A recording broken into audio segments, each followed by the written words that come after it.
Okay, we have a 2-land hand. We have an early threat, a way to get our Scourge down. We're going to keep this. The one question is, do we play the Thoughtseize turn 1 into Swiftspear turn 2, or do we start with a Swiftspear and be hyper-aggressive?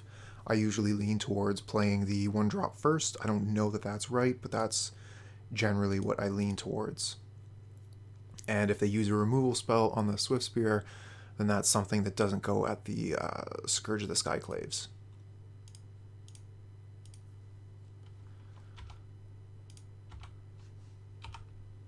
So opponents should now have a very good idea of what our deck is.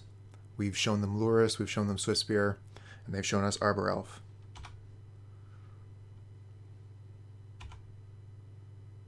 Okay, we get a Seal of Fire here. I'm kind of leaning towards the Thoughtseize turn. We could Thoughtseize, Seal of Fire, kill the Arbor Elf.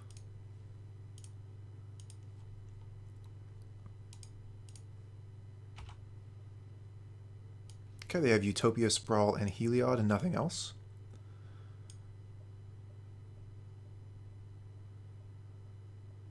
I think that we just take the Heliod here because that's such a problem if that resolves, more so than the Utopia Sprawl is.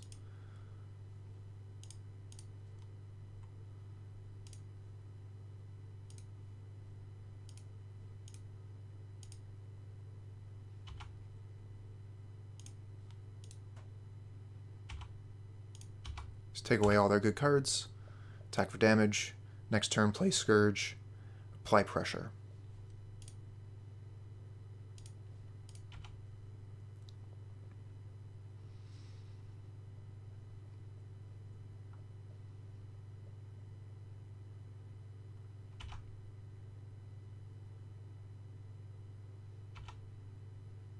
Okay, so yeah, we're just going to play the Scourge post-combat here. No surprise.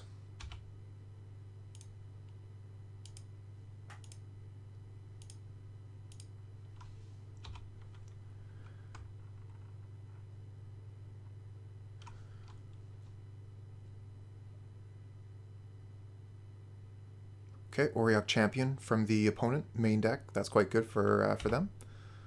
We're going to need to either go wide with our 2 Death Shadows or find a Temur Battle Rage. Okay, we find another Swiftspear. They gain life whenever a creature enters the battlefield. So let's just play our 2 Death Shadows. That is going to shrink the Scourge of the Skyclaves, but we have Lightning Bolt their face to help us out with that. We can also Lightning Bolt ourselves to increase the size of our shadows. But very, very good top deck from the opponent. Champion is quite a pain here.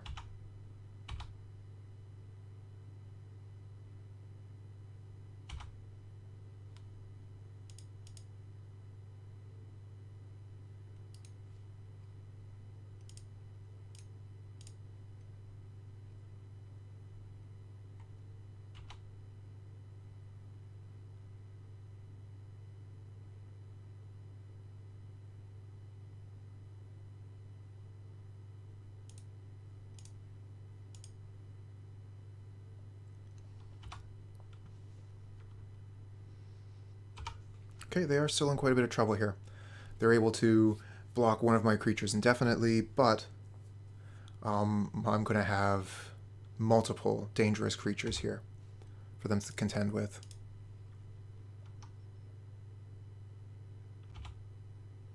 Okay, Arbor Elf does bolster their life total here.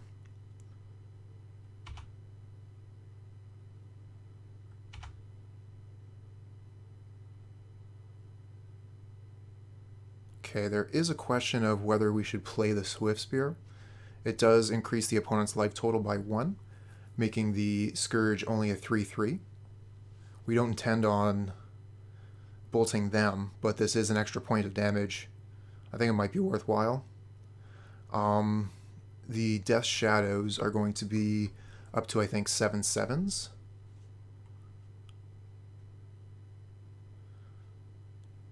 Three from the Mire, 3 from the Bolt. So that's 14, 15, 16 if they make no blocks. If I play the Swiftspear, then they gain 1 life, but there's more damage coming in.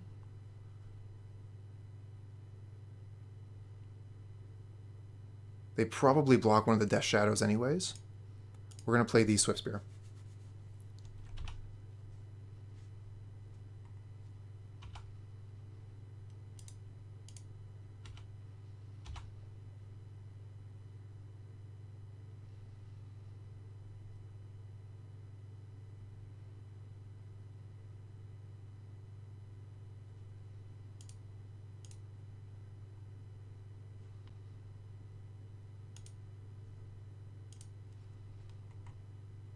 Okay, and then maybe we Lightning Bolt them here. That'll grow the Scourge quite a bit. Not to mention the Swiftspears. Arbor Elf is already on its way to the grave.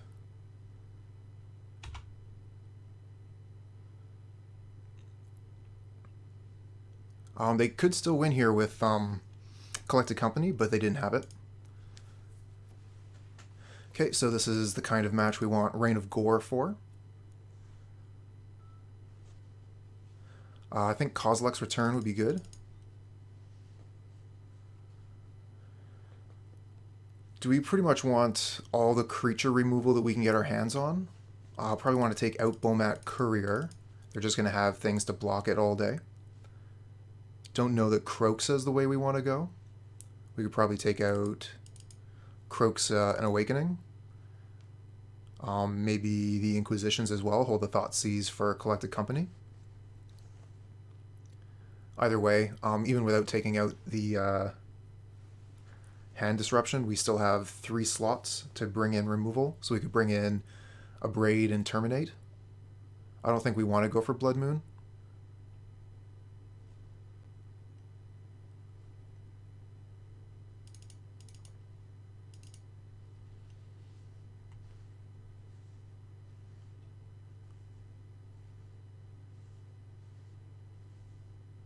I don't think we want to try and grind with our opponent at all.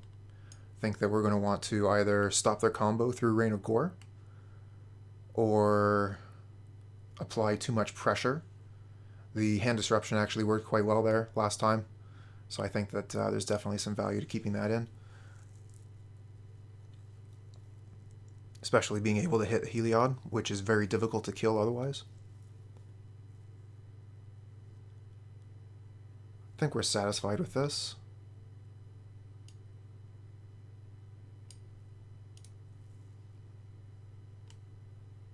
Oh no. So I thought that this error was over, and for a little while after I rejoin here, my cursor's not going to work. So I just have to make sure that I do have the Lurrus selected here, I think. Okay. We have Rain of Gore in hand. Excellent. So we can start Inquisition into Rain of Gore. We can maybe Inquisition into Thoughtseize Lightning Bolt, hold Rain of Gore for a minute. Either way, we keep this.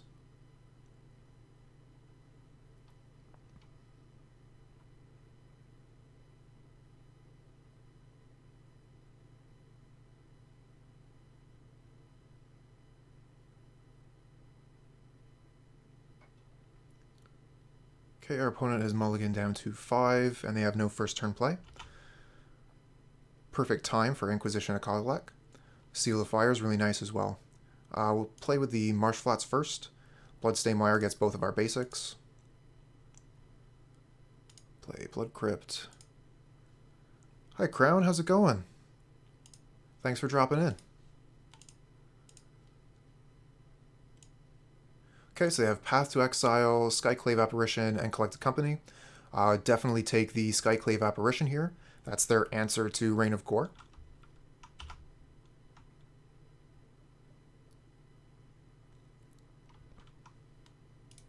On the...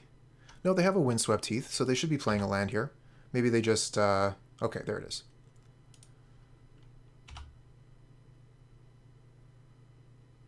And we get a Death Shadow. Wonderful. So they have the path for that, but I want to Thoughtseize the Collected Company. I don't think we want to play the Rain of Gore just yet. probably just play the Seal of Fire instead. And then next turn play a Death Shadow.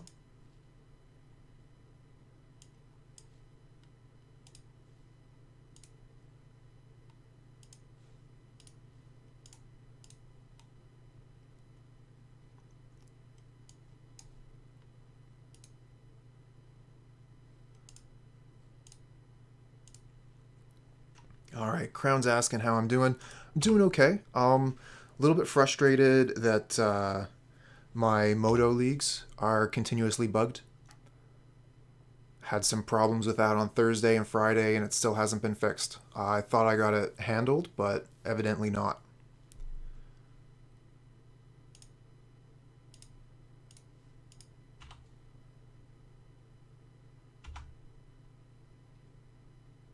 Okay, Kozilek's return, another answer. I think that we probably just go get Lurrus here.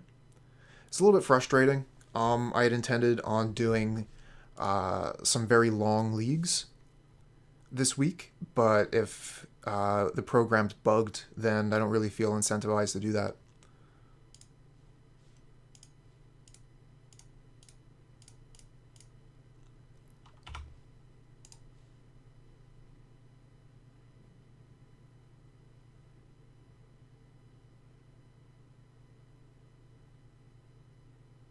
Fortunately, the bug is only taking effect in between the sideboard and games 2 and games 3. So we are still able to play, but it's just, frustrating to have to restart the program in between every game. Okay, so we got a Swiftspear here. I'm thinking Swiftspear, Rain of Gore. We know they have Path to answer the Swiftspear, but they're going to need an Apparition to answer the Rain of Gore.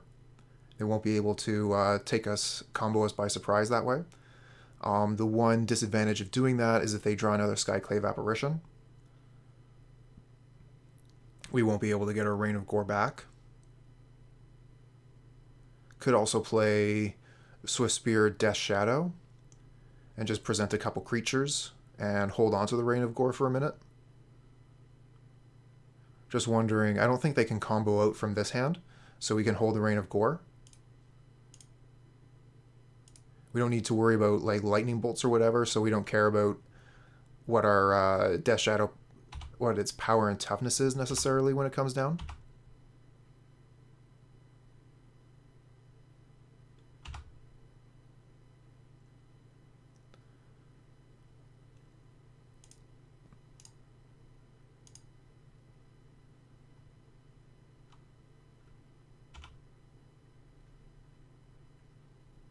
Okay, here's the path for the shadow.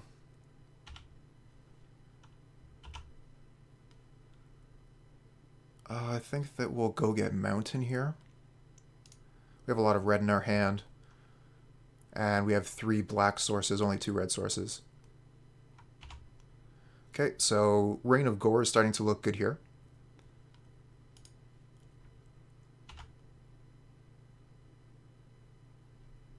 But we do have quite a few answers to whatever they could possibly be doing.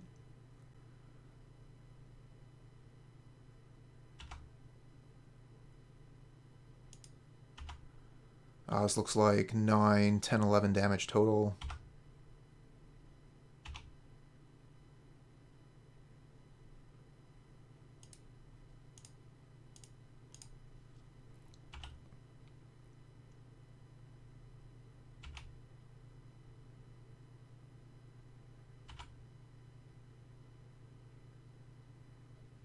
Okay, Collected Company. Are they looking for like a Spell Queller or something to counter Rain of Gore?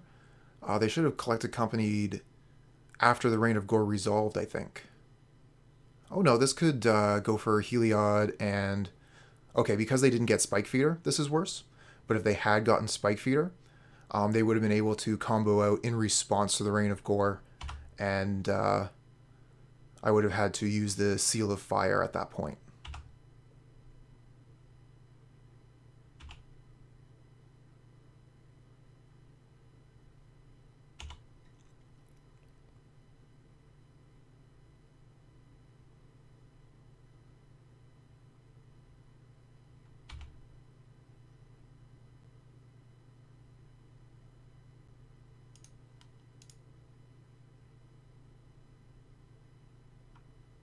Use the Seal of Fire so we can get it back with Lurrus.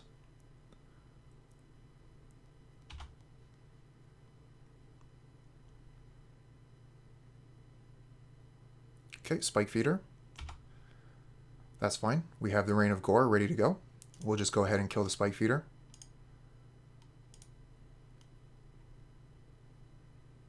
And then on our turn, we'll use Lurrus to kill the Giver of Runes.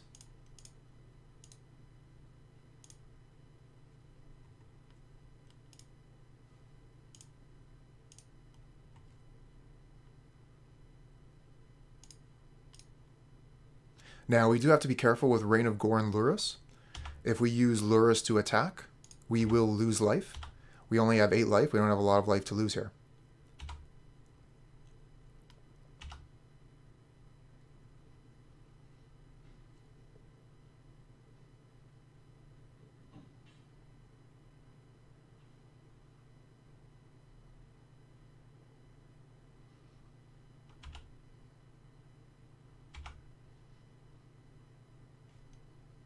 Mishra's Bauble is pretty good. We'll cast that.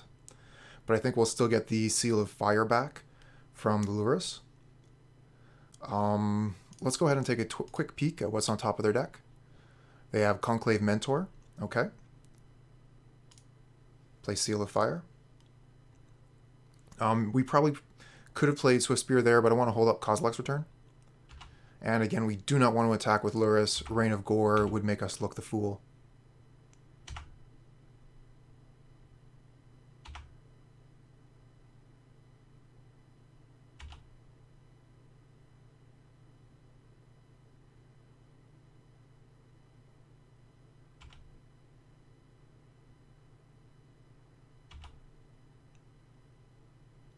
Okay, we got a Thoughtseize. We know they have a Conclave Mentor and an unknown card.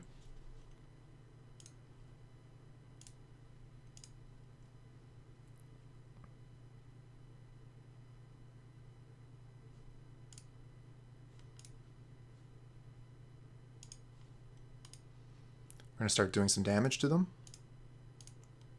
Bring the Seal of Fire out. Okay, so that's 2, 3, 4, 5, 9. So it looks like we have lethal here if they have nothing. We could Thoughtseize them to find out.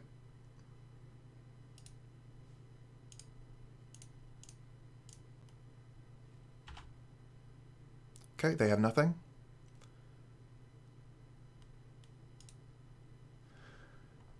So that's 3, 6, 7, 8, 9, and Lightning Bolt seals it.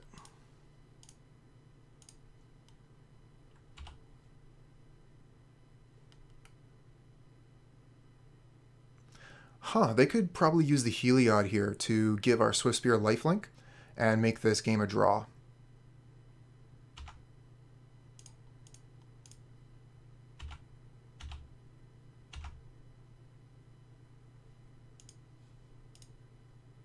Okay, I guess they didn't see it.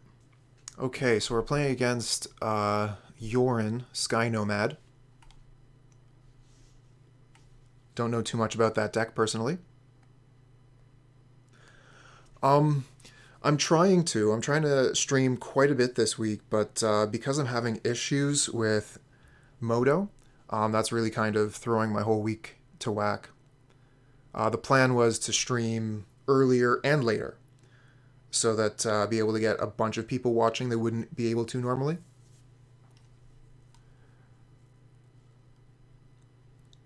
I think this hand is good enough. They must have threats if they're playing Yorion, right? Oh, maybe this is like Miracles or something. I have no idea what this could be. Probably should have mulliganed to like a Thoughtseize or something.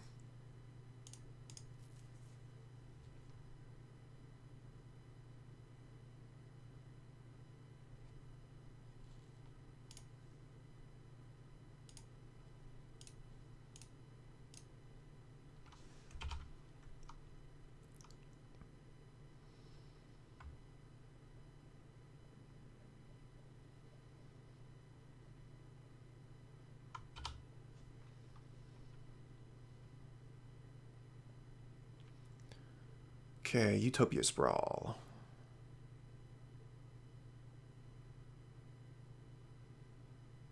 And we get another Seal of Fire. Not really what we're looking for here. If we fetch Shock, we go down to 14, and Seal of Fire puts us down to 12, I think. So we can play Death Shadow.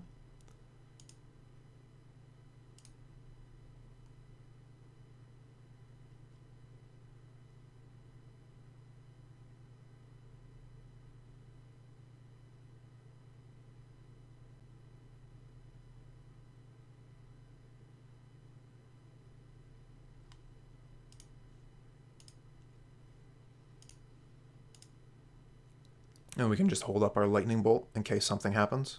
We have access to Lightning Bolt or push.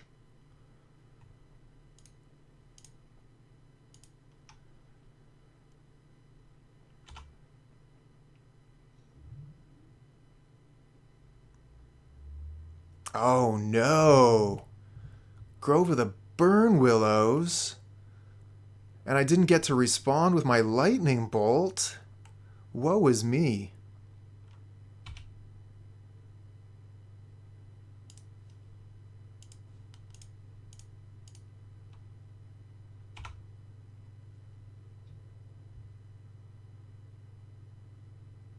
Okay, we get another Death Shadow.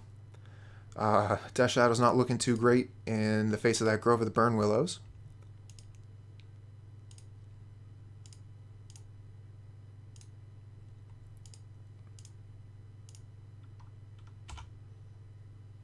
We're nearly empty-handed here.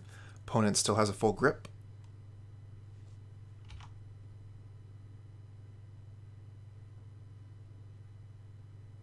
And they got a Skyclave Apparition for our Death Shadow. So we're going to be looking to go get Lurrus now.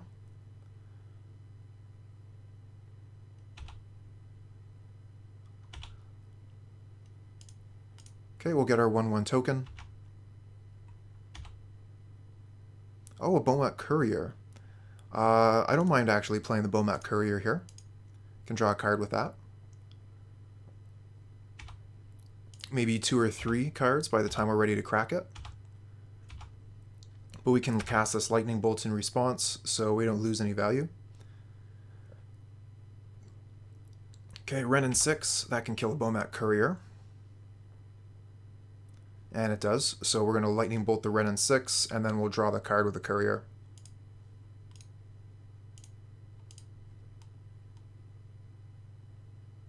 So that's still a positive trade for us.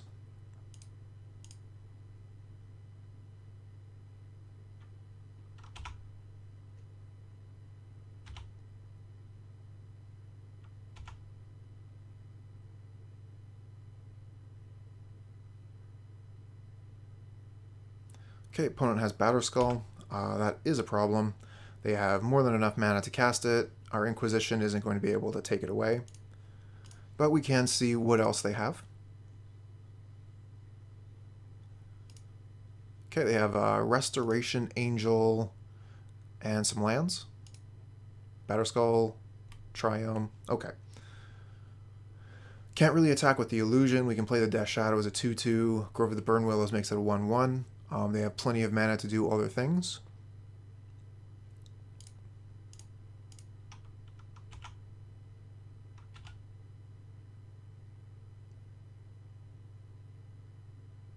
So we're going to be conceding this game quite shortly.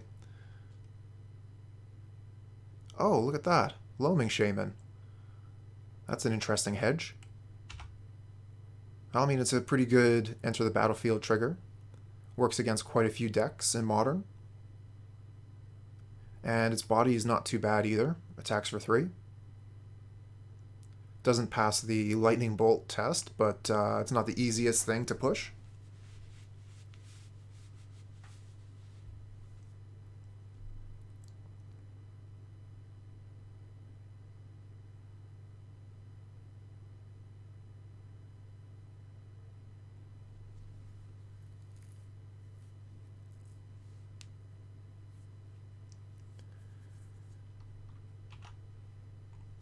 Okay, they just eliminated our entire graveyard there.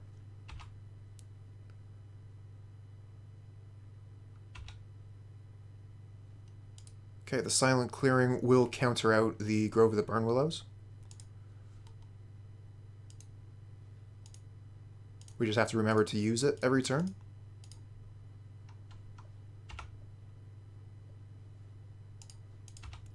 But really, this is where the game just totally gets away from us. They have the Battered Skull here. We have no answer for it. We're pretty much empty-handed. They have quite a bit of gas left in the tank. So we're going to see what we draw this turn, but unless it's something pretty special, we're just going to scoop them up. We'll absolutely take the damage, though. Grow our Death Shadow. Yes, it will.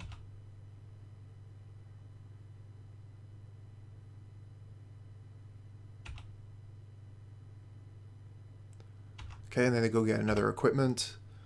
Something to give the germ flying, for example. Maul? Nope. Sword of Fire and Ice. I'm surprised they don't go for the Maul there. Oh, then again, they just have the Restoration Angel, so they can put it onto their flyer. Unfortunate that the Temur Battle Rage isn't quite going to be enough to finish it off. We can get the Death Shadow up to a 7. We could potentially draw Fetch Land off the top with a Silent Clearing to lower our life total just a little bit more.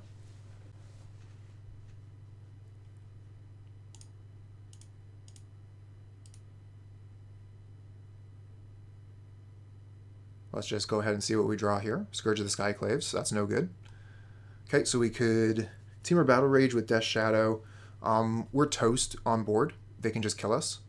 So let's attack them and see what they do.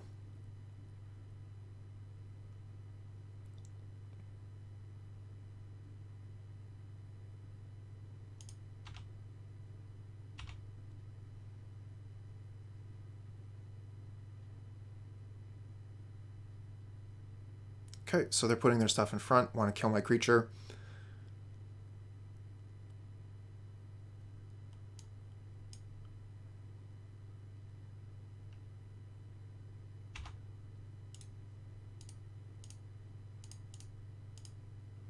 We'll Temur Battle Rage, save our dude, kill their germ, but they have Path to Exile here. I mean, they don't even need to use it.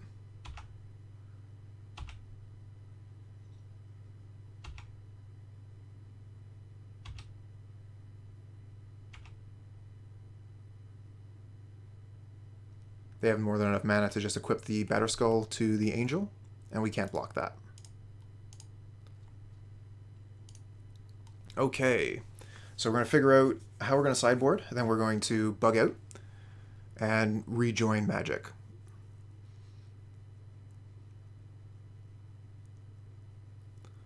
So let's see here. The Rain of Gore works versus Battered Skull. Terminate seems fine. Kozilek's Return is going to work actually against quite a few of their cards. Abrade is going to get their equipments. Same with Kolaghan's Command, actually. Kills an equipment and a creature.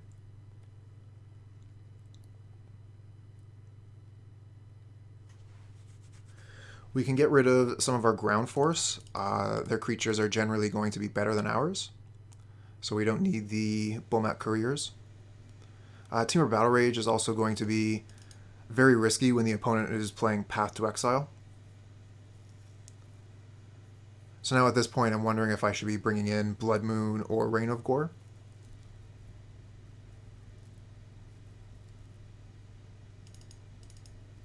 It seems like they've actually put quite a bit of life gain into their deck, so I think Rain of Gore is fine.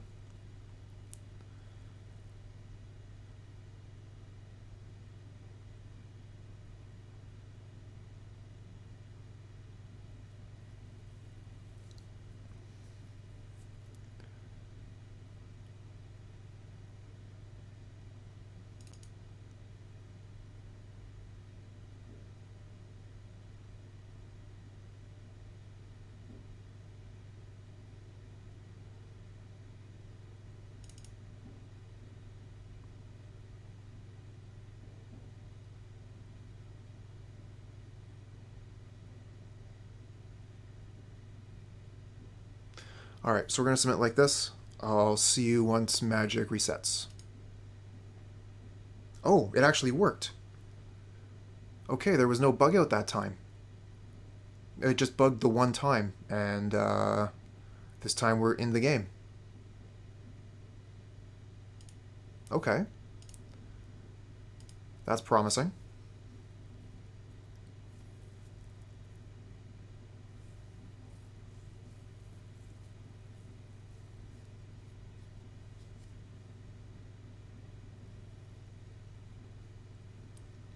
Okay, so we have multiple Thoughtseize and Scourge. We have no way to cast the Scourge right now. We're going to mulligan this. Okay, we only have one land, unfortunately.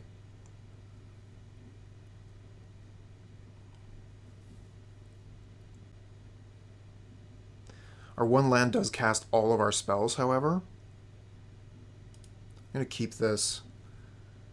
Throw away one of my removal spells and see if I can tear their hand apart and draw some cards. But very, very risky keep here. Kind of hoping that our opponent continues to mull it, but they don't.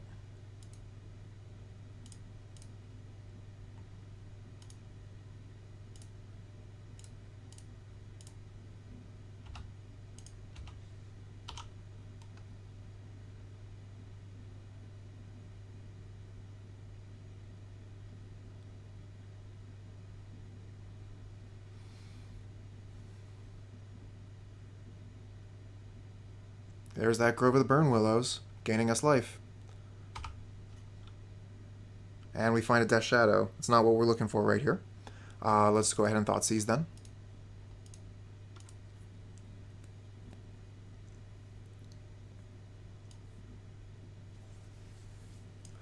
Okay, so we can take their Utopia Sprawl, which keeps them from ramping. And then we can take their Seasoned Pyromancer or their Eternal Witness. Or we could go for the 2/3 drops and leave them with the mana.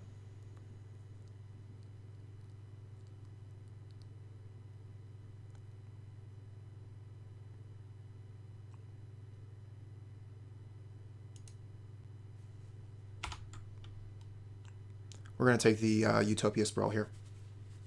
You think Eternal Witness, eh?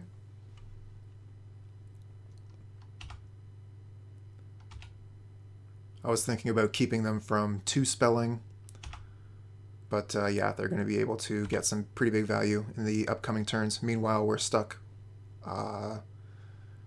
with the one land that we kept.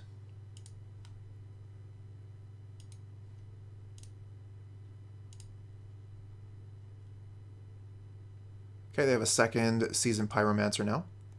Just go ahead and take Eternal Witness. Pass back.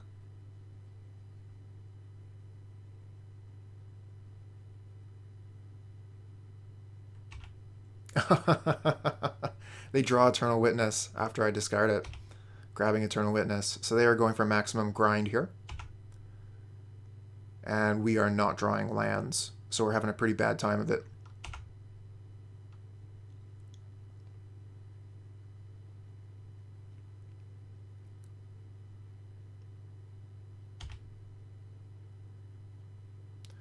Okay, they get back the Utopia Sprawl with the Eternal Witness. We could Lightning Bolt something here, just to use our lands. Could Lightning Bolt ourself, but we're getting life every turn with the Grove of the Burn Willows. Could Lightning Bolt the opponent. I don't really think that's all that great. I mean, it's okay with a Scourge. Or we just hold it. Okay, we get another Lightning Bolt off the top.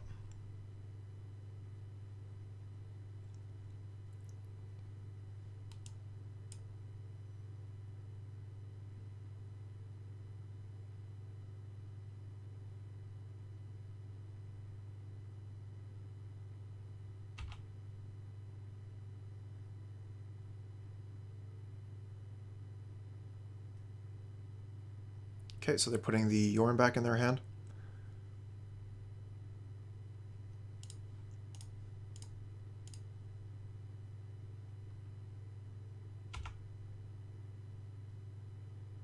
And we get Thoughtseize, so we can take it away.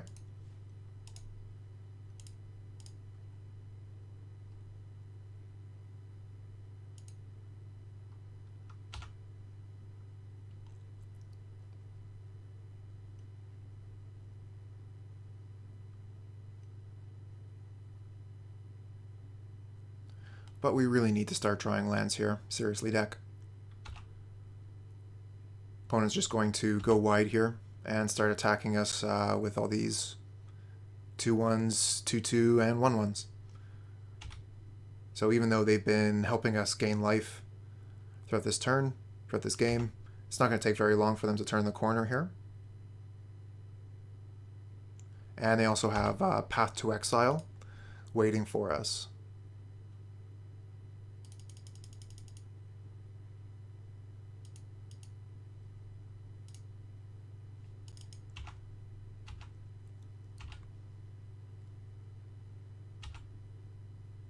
Okay, we do finally hit a land here.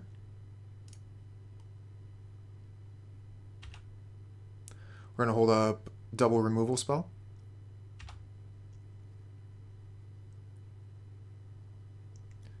And if we can grab another land off the top, then we can present 2 creatures. So only one will die to Path. We're going to kill an Eternal Witness, because the Seasoned Pyromancer, when it dies, they get to make more elementals.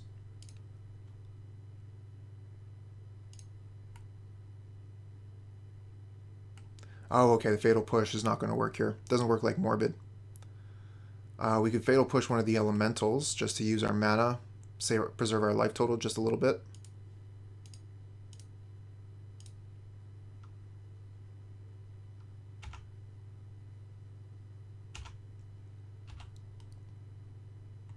Okay, we get Mishra's Bauble. So let's see here. We're at 6. They're attacking for 5. We need to present blocks. I guess we'll just play the Scourge to their path. We'll go to 1.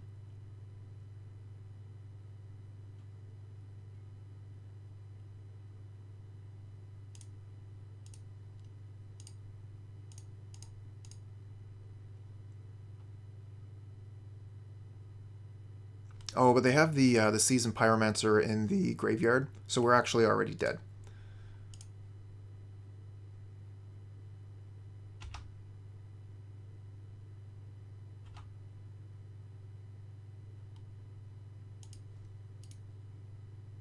Might as well take a peek at what's on top of their deck. Windswept Teeth. This is where they should be making some Pyro tokens.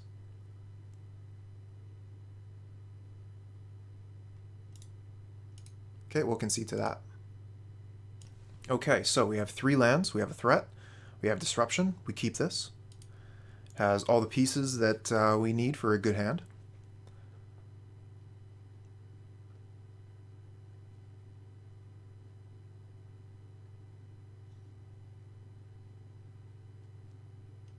I think we'll start with Swiftspear. As I've said before, when I get the choice between Hand Disruption and Swiftspear, I usually like to start with Swiftspear first. I don't know if that's right, but it's what I like to do most of the time. Especially with a totally unknown deck, I want to get some aggression going.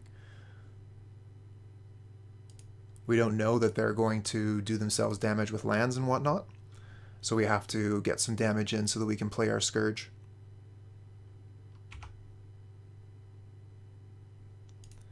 How's the trophy count? It's doing all right. We haven't moved in a little while. We're at 3. Hoping to get another one this week. Fingers crossed. Okay, Archive Trap. We're playing against Mill. Just 1 trap, please, not 2. Okay.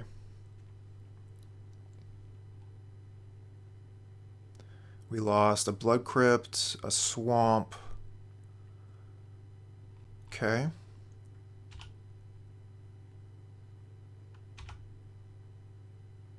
And we get Bomat Courier here. So I'll probably play the Sunbaked Canyon, Bomat Courier, Thoughtseize. We could play the Agadeem's Awakening, but I don't think we have to do that yet.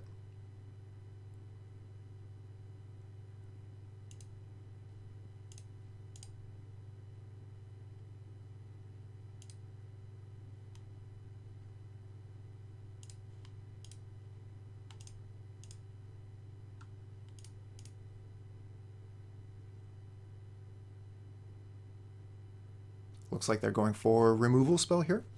Yep, Fatal Push on the Swiftspear.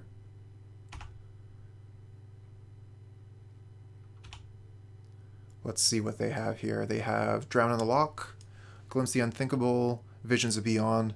Visions of Beyond is very close to going off with the Glimpse of the Unthinkable here. Drown in the Loch is also a very strong card. They're going to be able to kill whatever we have.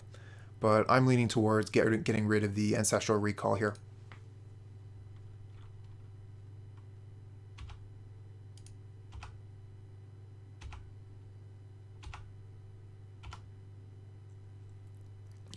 We are in quite a bit of trouble, though. We have no way of dealing damage besides the Bomat Courier. And nearly half of our library is gone.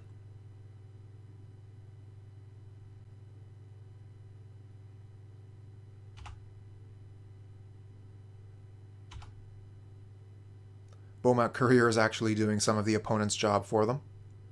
We're not going to play the Arid Mesa here. We use the Agadeem's Awakening to put the Lurrus in hand. Lurrus is going to be able to get us a clock.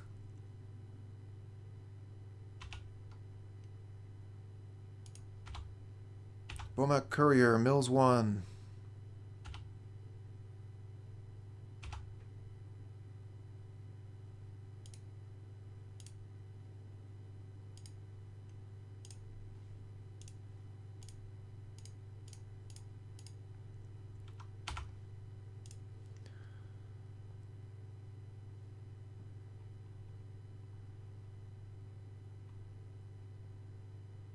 Okay, it looks like we still have one Blood Crypt in the deck, as well as one Mountain.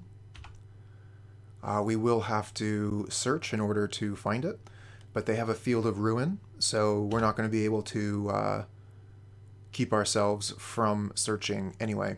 Kroxa is interesting. We didn't have one in the graveyard yet, so we could... I'm thinking Death Shadow is probably our best play. Go get a Blood Crypt, Death Shadow onto the field. But they could kill it with their Drown in the Loch. They're pretty much ready to go on counter whatever we do.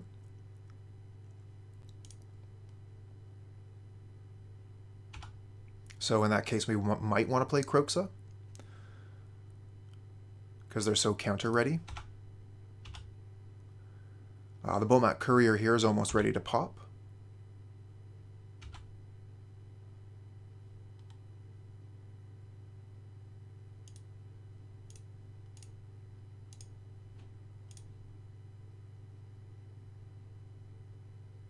We're going to use Kroxa here as bait.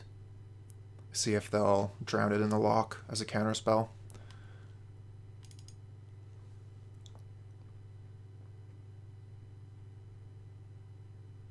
I would prefer to keep my Lurrus around for a turn. But it still might have been better to go get Death Shadow here. We would have been able to keep something. Or, yeah, they would just counter the Lurrus and we would get nothing anyways. So this is pretty much what we expected. We can just pass here.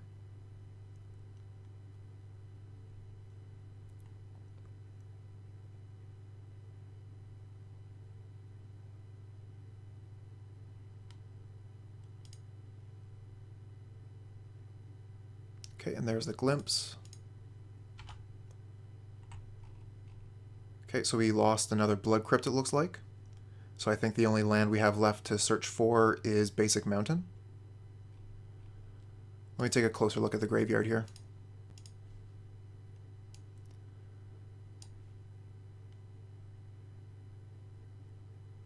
Okay, so there's 2 Blood Crypts in the graveyard and 1 in play. So I think there's 1 left in the deck, as well as the 1 Mountain.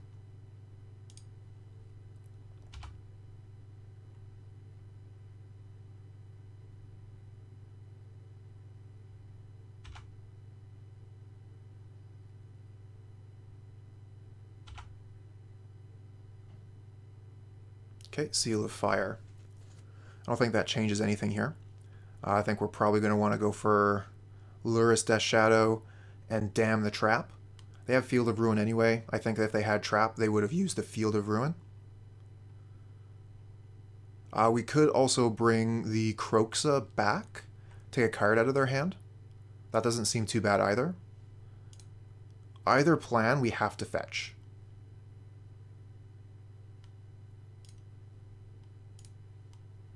So it's just down to, do we want to Lurrus plus Death Shadow, or do we want to Kroxa, take a card out of their hand? I think I'm leaning towards Kroxa this turn.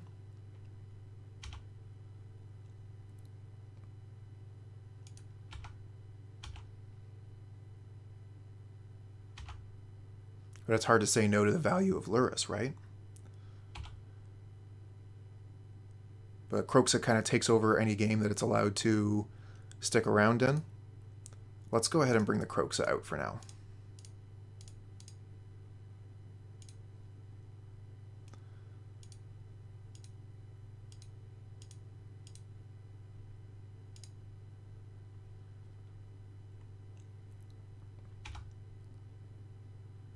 Okay, so we did still have enough cards in the graveyard here that their Visions of Beyond still went off for 3 cards. So they will draw quite a bit there. We only have 20 cards left.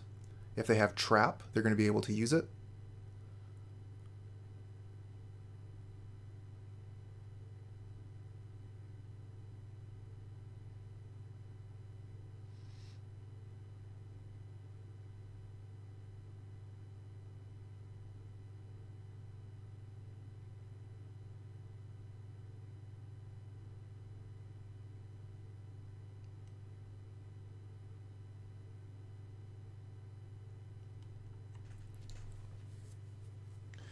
Wasn't thinking about another Visions of Beyond there, to be honest. I was hoping with Kroxa to run them out of steam, just keep all the cards out of their hand.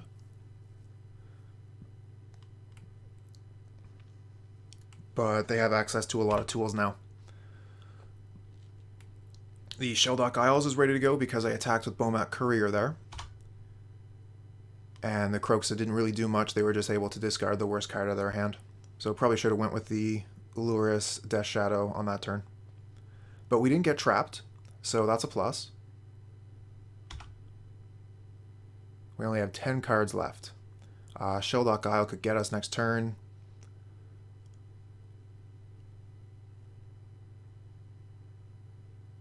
So we could attack for 7, put them to 7. Seal of Fire puts them to 5. Mesmeric Orb. Oh man, that's going to get us.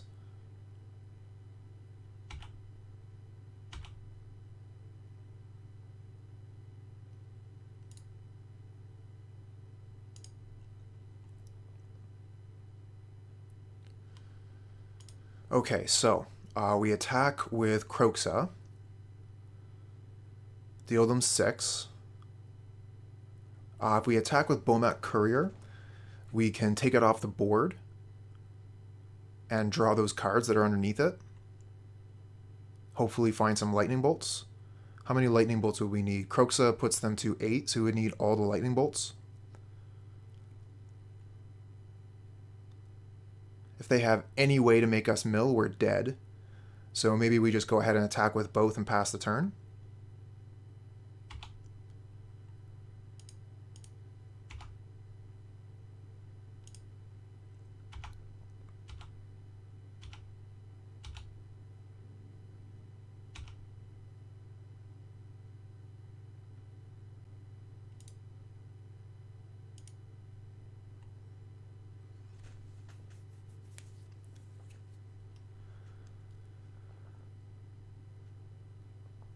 Okay, so we untap and we draw, and that's all the cards out of our library.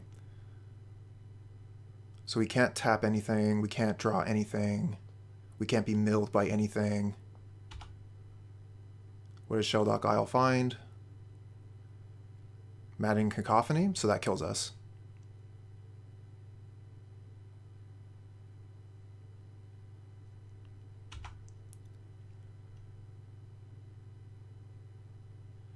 Well, they're at 4 life here, so I guess we could get 2 lightning bolts out of the Bomat Courier.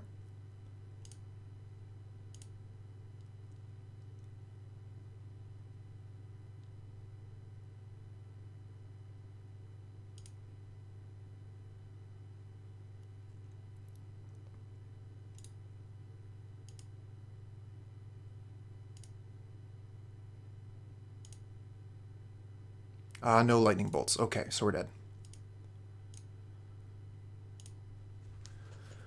Okay, we don't really have much against Mill. We can bring in Blood Moons. We can bring in Abrades.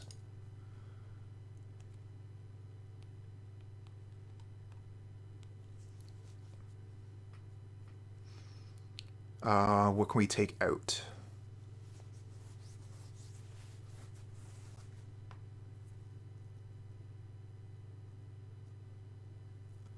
We can take out Seal of Fire if we're not playing with the Lurrus. Don't need that. Take out Agadeem's Awakening. We don't need too much removal, but we do need some.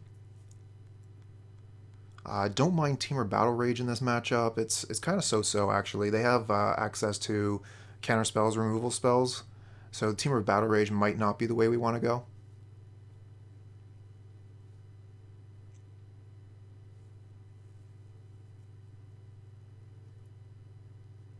I do like keeping some number of Kroxa. They can reveal them to us, feed the escape.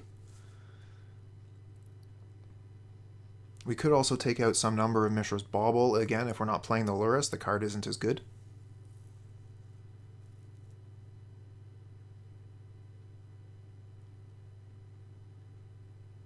I don't mind that. I think I would rather keep the removal spells for the crab. We'll just take out some Baubles because we're not playing the Lurrus as the companion this game. We're using Blood Moon. Okay, so I got the glitch again. So let's see here. We have some damaging lands. Lightning Bolt's not that great, but we have Death Shadows. How soon can we get those Death Shadows out? You can play the Silent Clearing to start, so it can start dealing damage right away. And then that's 3, 4, 5, 6, 7. Okay. So we can get them out pretty quick if we Lightning Bolt ourselves.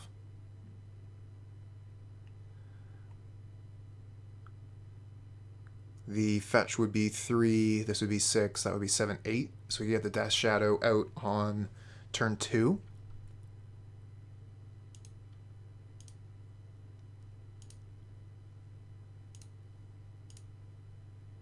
Okay, we have a Swiftspear on top. Does that change how we want to play? I don't mind drawing the Swiftspear.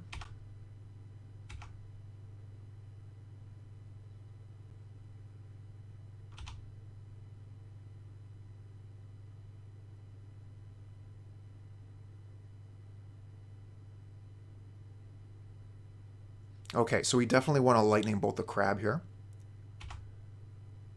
This does expose us to their trap, but we were going to be exposed to that regardless. Bolt.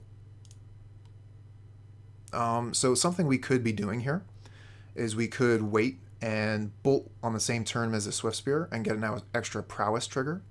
We're not going to be able to play Death Shadow on that turn. We're only going to be going down to 15. So if we wait, we'll deal an extra point of damage. And they had no trap for us there, so that was lucky.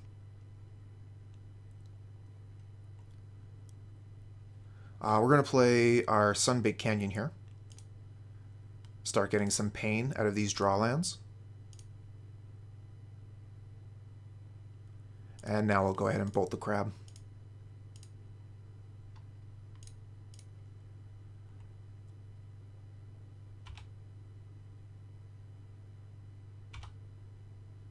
Because we're bolting the crab, we are that much further away from getting the Death Shadows into play, though. So let's see, our Blood Crypt puts us down to 14, Sunbaked Canyon to 13, so we can't get it down next turn unless we get a fetch land. But we get a Blood Moon. Unfortunately, we have no Swamp. So I would like to get these Death Shadows out before we play the Blood Moon. But if we play the Blood Moon now, we're basically just going to attack with Swiftspears for the rest of time. They're not going to be able to play any spells.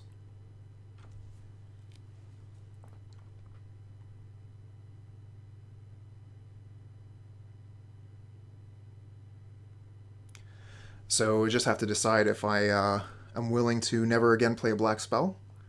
Get that Blood Moon down guaranteed. Tough choice. Attack first, see if they push. That's very valid. If we don't have a Swiftspear or any threat at all, it would feel quite a bit worse.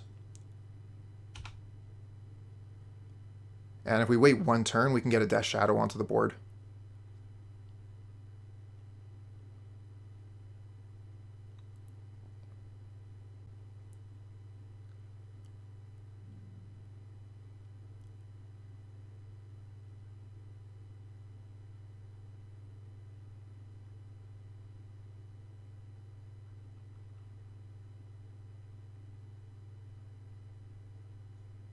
Okay, I took quite a bit of time there tanking on my main step. So opponent is maybe not as invested in this game. Taking a little bit of time to get through the phases there.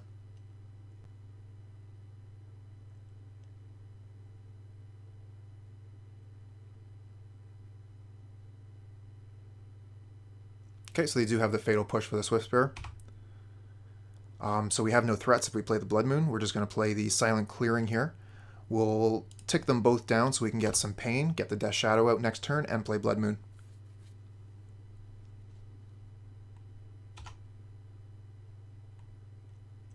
Fetch land, please. Okay, now we get basic Swamp. I did forget, however, to play the canyons the way I was supposed to. Was supposed to tap those at end of turn to do us some damage. But we definitely want to get basic Swamp here. That means that our Death Shadows are still not quite ready to go.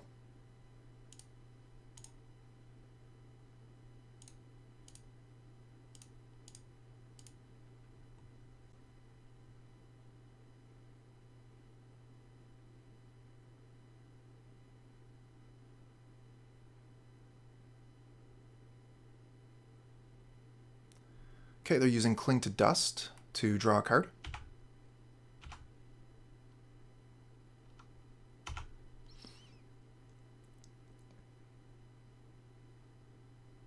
We're going to have to draw something like Lightning Bolt to get our Death Shadows ready to go.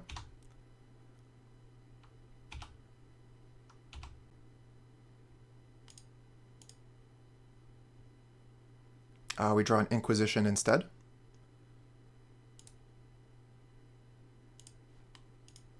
Go ahead and see what they have in hand. Okay, they have a bunch of spells they cannot cast. We'll just go ahead and get rid of Cryptic Incursion because we have to get rid of something. Or do we get rid of Fraying Sanity here? Get rid of Fraying Sanity. It works so well with Mesmeric Orb.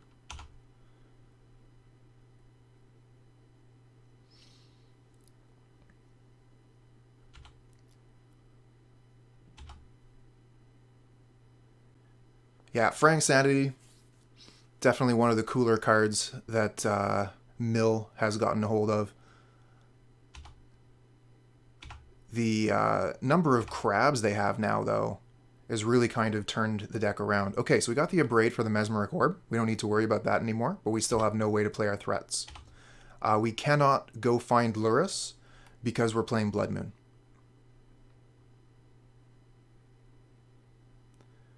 And I punted a little bit on one turn. I forgot to tap these. Otherwise, we would be playing our shadows. No reason to crack on the Abrade right now. Get a second Abrade. Okay. We'll pass again. This is magic, ladies and gentlemen.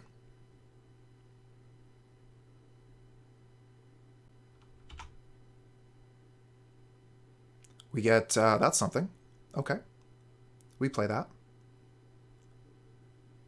Only once, but we play it.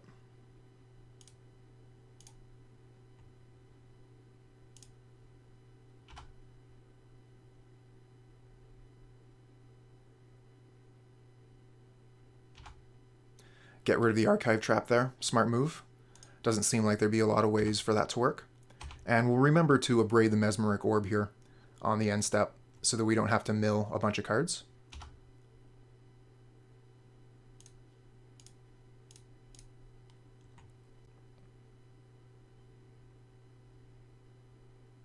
Okay, so opponent's just conceding there to save time.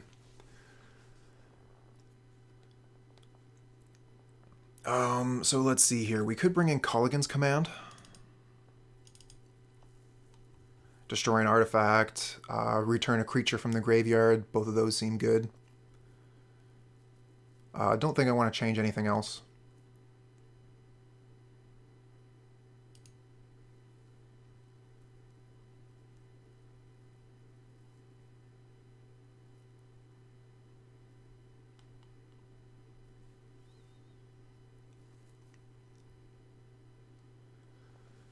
Okay, so after 3 sideboards, we've had 2 glitches, and this is our 3rd glitch. Okay, we have Blood Moon, 2 lands. Marsh Flats gets our basic swamp. We have threats in Bomat Courier, Kolaghan's Command to answer whatever, Fatal Push for their first crab. This hand looks great, let's keep.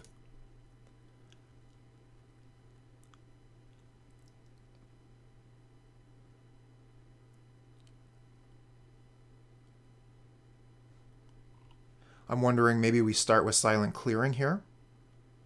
Play the Bomat Courier so we don't run into a trap. We are currently missing red mana.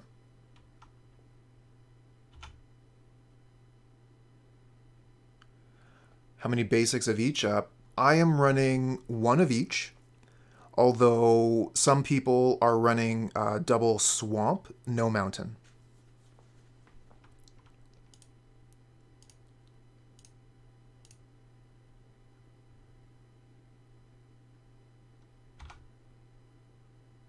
And I think that it's probably right to run double swamp because that's how you're going to get Kroxa out through a Blood Moon.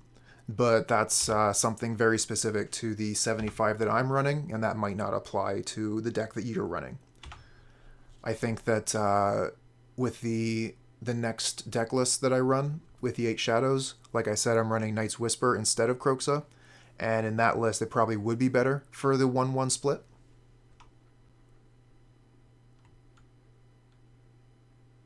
Because Night's Whisper costs a single black mana, you wouldn't have double black spells. Okay, so they have 2 fetch lands ready to go. Okay, and they're grabbing the basics. So we're not going to be able to get them like with Blood Moon the way we did before. They're ready for it. And we're going to have a hard time not fetching. We'll play the Marsh Flats here, play the Bomat Courier.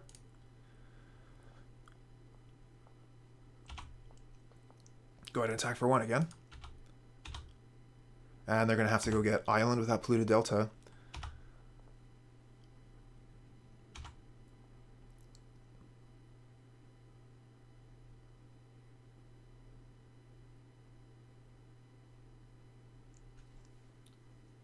If they do have access to 1 of each basic, they're going to be doing quite a bit better than they would otherwise, obviously. You have a pretty hard time playing Magic when you can't cast your spells.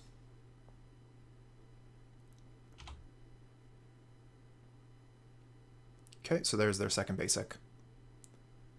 And they got the Hedron Crab.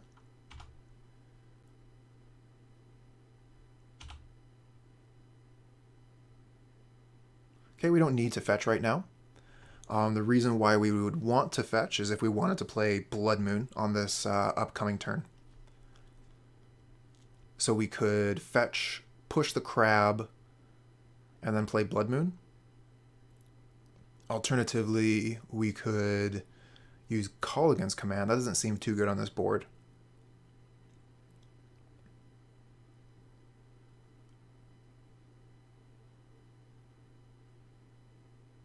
All right, we're going to go for it right now.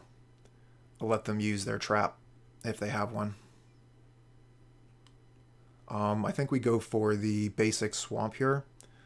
We could still go in for playing Blood Moon, even though they have basics. It will slow them down.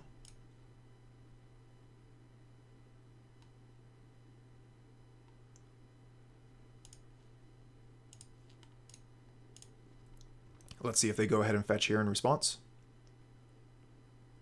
They're probably waiting to play another crab out of their hand, which is why they didn't crack the Polluted Delta yet. So they could have gotten double value. We're forcing the issue now. Okay, so they have the double island swamp. Blood Moon is looking pretty garbo.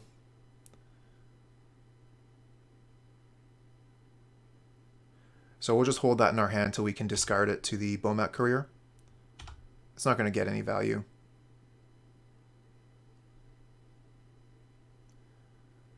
Okay, we're just going to play the Blood Crypt here. No reason to play a fetch land if we don't have to.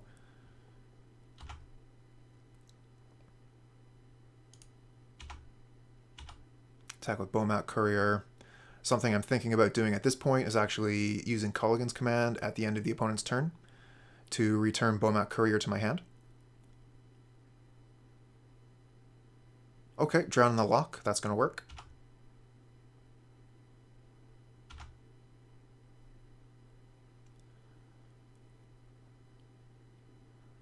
So we could Kolaghan's command now and get a Bomat Courier back. And they don't have any access to counter magic when we do that. Although they could Surgical, for example.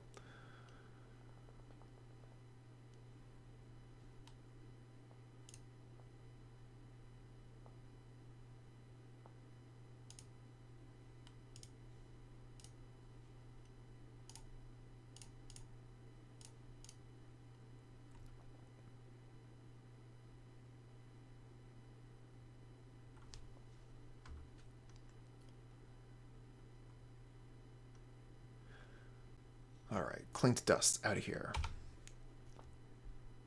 Okay, good thing we played the Kolaghan's command before the Clinked Dust would have removed the Courier. Okay, that's their first land that would be a mountain.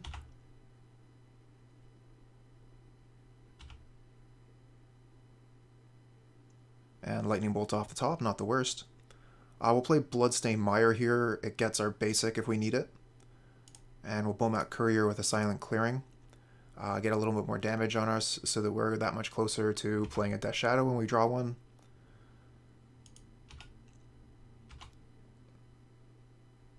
Okay, we're just going to hold up Lightning Bolt here.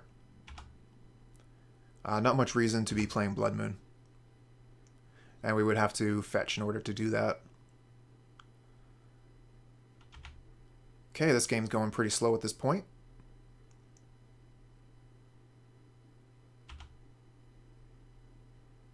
Hey, we find Scourge. That'll speed things up. So I'm thinking about playing Scourge pre-combat, just in case I want to crack the Bomat Courier.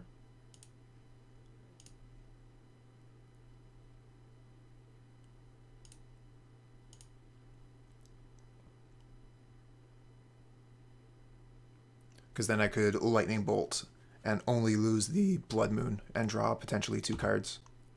So that's why I'm playing Scourge pre-combat.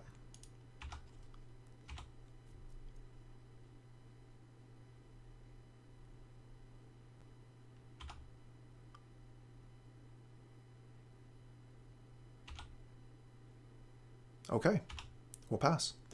If we Lightning Bolt them, our Scourge is going to grow by 1 to an 8/8. But I would rather hold it and see if they present another crab.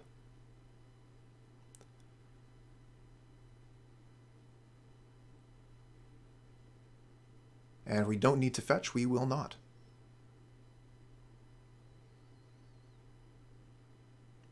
No need to take extra cards out of our library, but more importantly, no need to expose ourselves to a trap.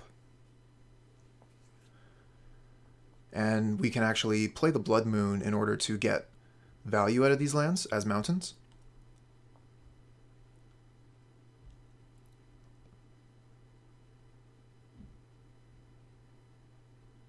Oh, Bantu's Last Reckoning. Destroy all creatures. Okay. So what we can do here, we can Lightning Bolt them and draw 2 cards, discarding the Blood Moon. We will have to crack a fetch for that.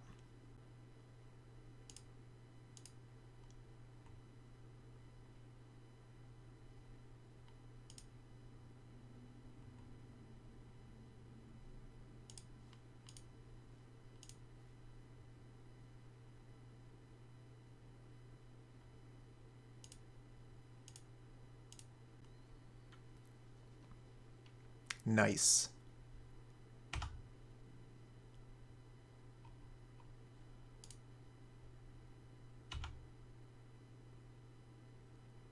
Okay, well, they haven't trapped us yet. I guess we can just go ahead and get the Blood Crypt, so our Death Shadow will be bigger.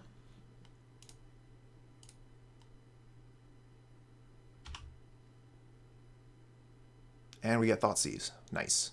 So we can just do all the things. I think we Kroxa first and then Thoughtseize.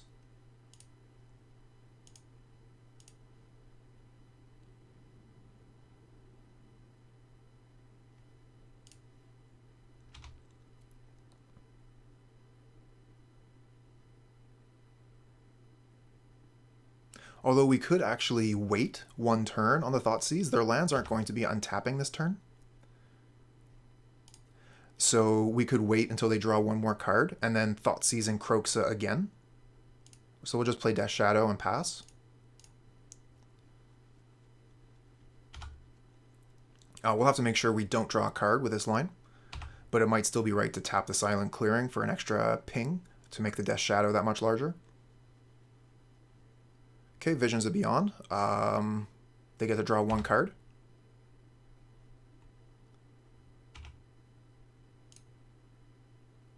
We'll just go ahead and lose a life here.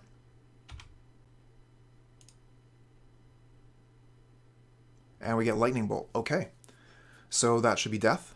We just attack with Death Shadow with the Thoughtseize or ping with the Silent Clearing, and Lightning Bolt finishes them.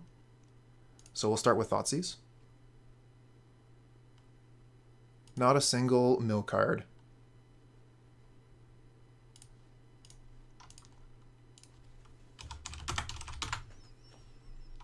Looks like our opponent's playing Lurrus as well. All the cats going on. This hand looks great. Double fetch land makes us very close to Death Shadow. We have a first turn creature. We have pressure. We even have a Mishra's Bauble to go. So yeah, we keep this. Good hand is good.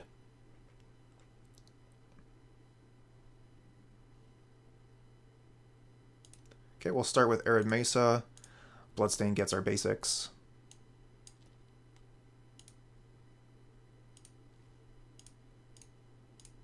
Play Swiftspear, play Bauble.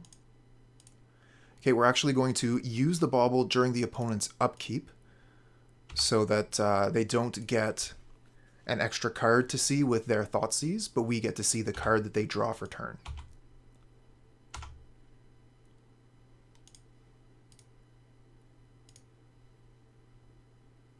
Okay, Finale of Devastation. So we're playing against Devoted Devastation, or whatever the deck is called. Devoted Druid combo deck.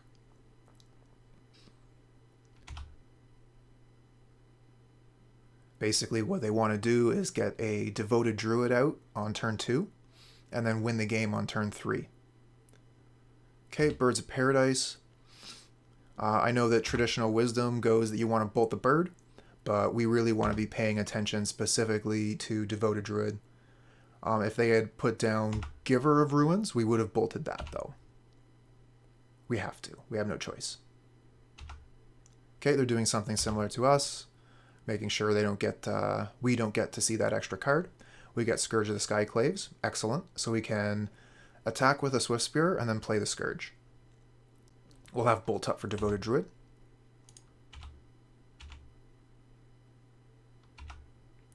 I want to play the Silent Clearing here. That'll put us to 16. Bloodstained Mire will put us to 13. Silent Clearing will put us to 12. So this way we can play our Death Shadows next turn.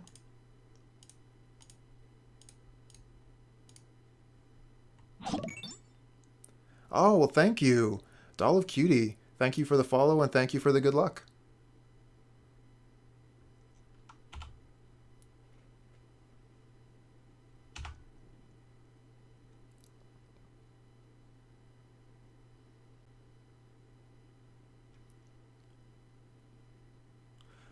Doll of Cutie is another Magic streamer on Twitch. We play around the same time of day. Okay, here's that Devoted Druid that we need to Lightning Bolt.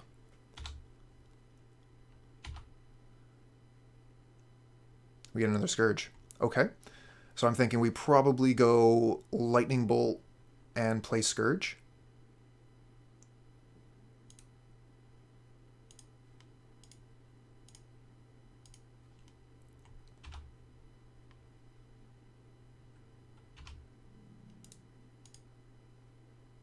Oh, that was a little bit of a mistake there. I didn't realize their life total was lower than ours, and it's too late to go back all the way, but we can still salvage this. Just go get the Blood Crypt now. And now our life total is lower than the opponent's, so our Scourge is as big as can be.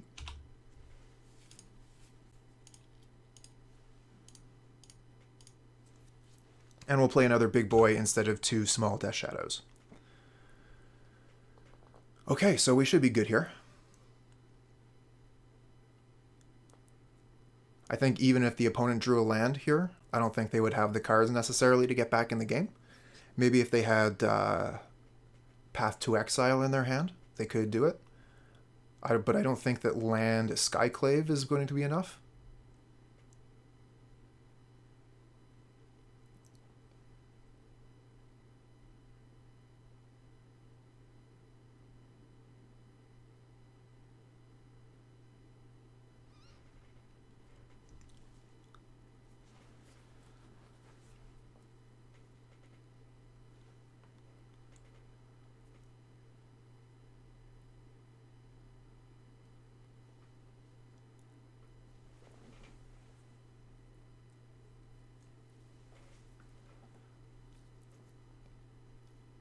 Opponent is probably having a very frustrating game here.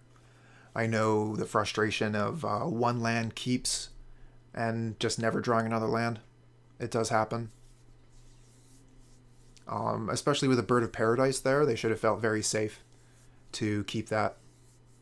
If they had drawn another land earlier, they might have been able to put out too many creatures for us to deal with. We only had the one removal spell there.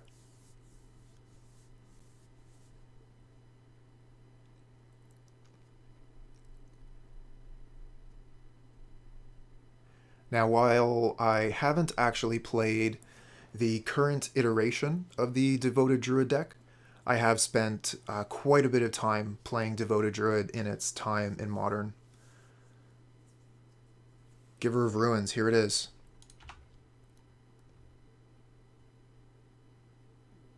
And a Noble Hierarch. Okay, so they're going to survive a turn. They can block both of my Scourges. Do we draw a removal spell? We do. Okay, so that should be game over.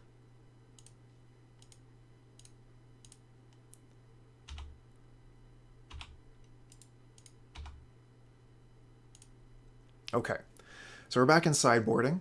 We're playing against Devoted Druid. We're going to want Terminate and Kozilek's Return and Abrade. Anything to kill creatures, basically.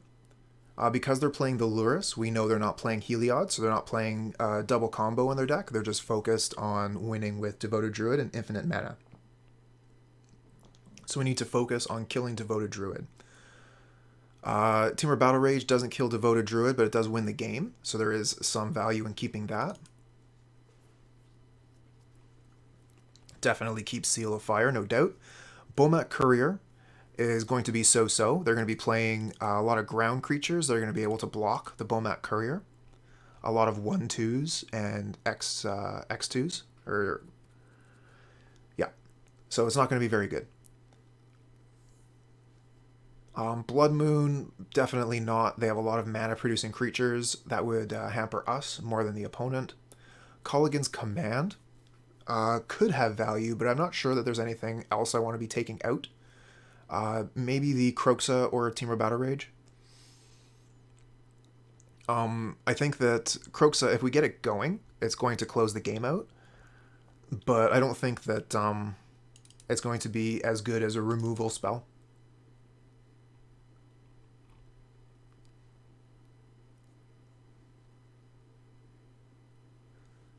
Now, we could also bring in Spellbomb. We know they're playing Lurrus. They could also be playing Postmortem Lunge. I think that's what the card is called. Alright, well, thanks a lot for dropping by, Blue Collar Man. Have a nice day. Alright, we're not going to worry about the Lurrus. We have removal spells to take it out when it's on the board. So we're going to submit and see if Moto glitches out. No, it's just going to let us play. Okay.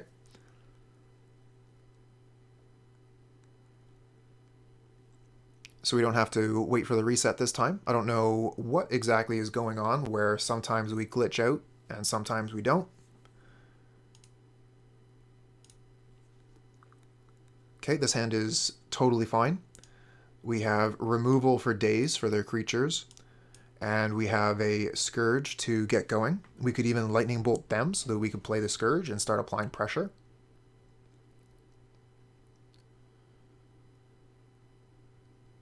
It's really going to depend on how many times they mulligan, which is 0, and what their first creatures are going to be. But I think I want to keep all of my spells to be killing their Devoted Druid. Bird of Paradise, that's fine. You can keep a Bird of Paradise.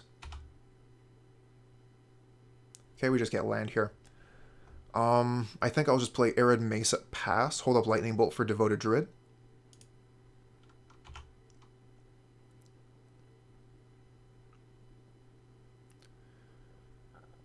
Quite often, the common wisdom in Modern is to bolt the bird.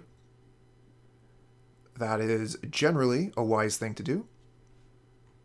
But when your opponent plays a creature on turn 2 that just wins the game, you want to save your removal spell for that one. We'll go get Blood Crypt untapped and just go ahead and cast Lightning Bolt. Kill it right now. Kill it with fire. Also, something that you should know about Devoted Druid: do not kill it on the opponent's upkeep. For example, if you have a Path to Exile, do it during your turn while the Devoted Druid is still summoning sick. That's very important. We're just going to play Arid Mesa here and move towards our Death Shadow. Scourge... oh, actually, Scourge can play. They played a Shockland here, so we're going to play Scourge.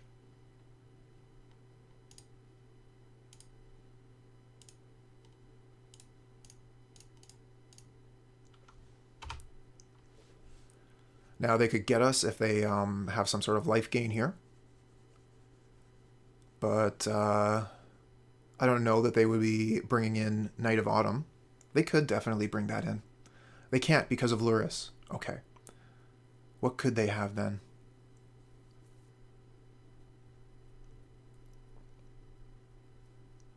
This could also very easily be a setup turn for the opponent, where they're looking to play a call. If they only have access to 3 mana, they can't be doing too much. 4 mana, they get Collected Company, I believe. Although I don't know how many copies Devoted Druid is still playing of that card. It seems like they're playing some spells with Finale of Devastation, so you have to be careful with your creature content. When you're playing a Collected Company deck, you want to have about half of your deck be creatures. So that doesn't leave very many room for spells, especially when some of those spells are Collected Company in itself.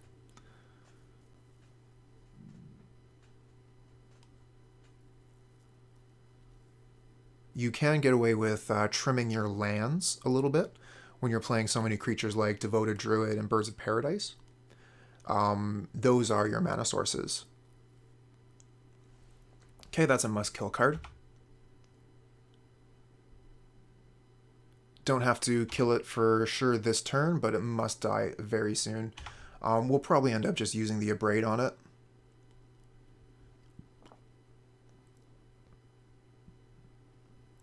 Although I do like holding up Lightning Bolt. I don't think they're going to be ready to Post-Mortem Lunge next turn. They might be, actually. Post-Mortem Lunge would cost 2 mana, and then they would get the mana from the Devoted Druid. So yeah, they would have enough mana to combo out next turn. So we probably... It doesn't matter really between Abrade and Lightning Bolt. We're not going to be able to do the other thing if we cast the Death Shadow.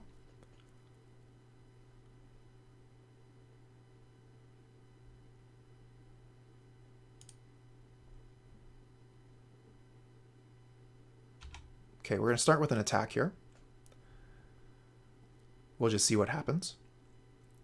But I think they're holding up Call, and they're just going to go get another Devoted Druid.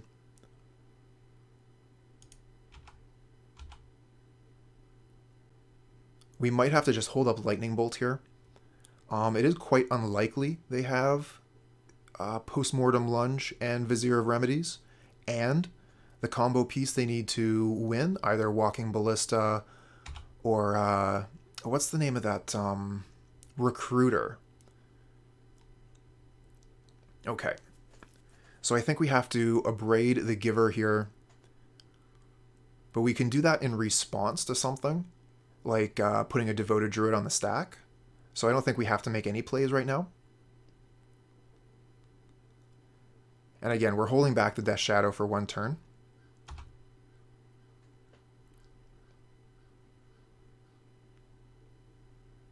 Okay, so I thought they might be doing something like this. They're using Elemdary's Call, and they're going to go get what? Another Devoted Druid or a Vizier? A Vizier of Remedies, okay.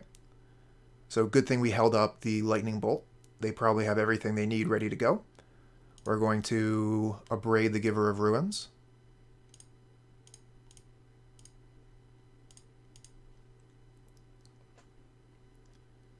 Because once that is not summoning sick, they're going to be able to use that to give their Devoted Druid protection from red so that we can't kill it.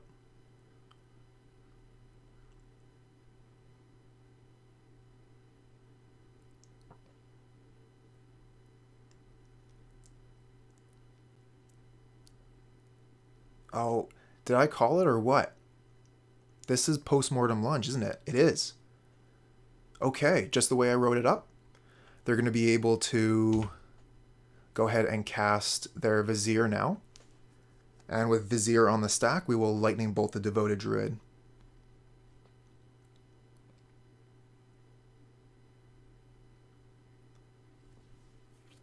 Okay, they're going to go ahead and untap the Devoted Druid here. We could respond to this now so that they don't get the extra mana to Collected Company.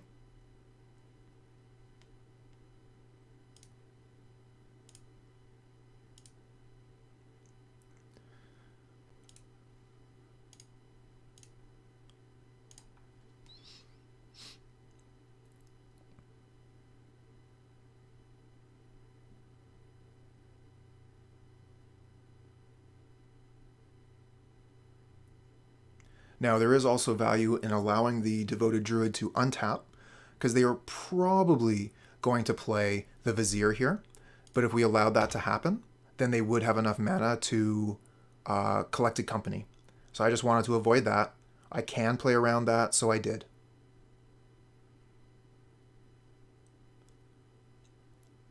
It does mean they have this mana for whatever else is in their hand, but it won't be Collected Company.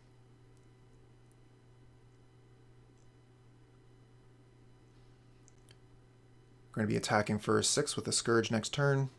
Is this what? Another call for Devoted Druid? Another removal spell off the top would be very good. We've played 3 so far on absolutely necessary creatures. The Devoted Druid twice and the Giver of Ruins.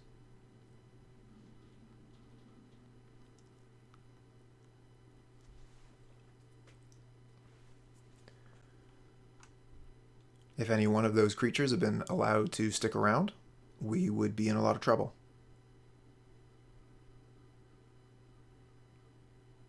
Pretty sure the opponent just has the combo. And I'm pretty sure we were able to disrupt it for 1 turn at least. Not sure what they'll be doing next turn.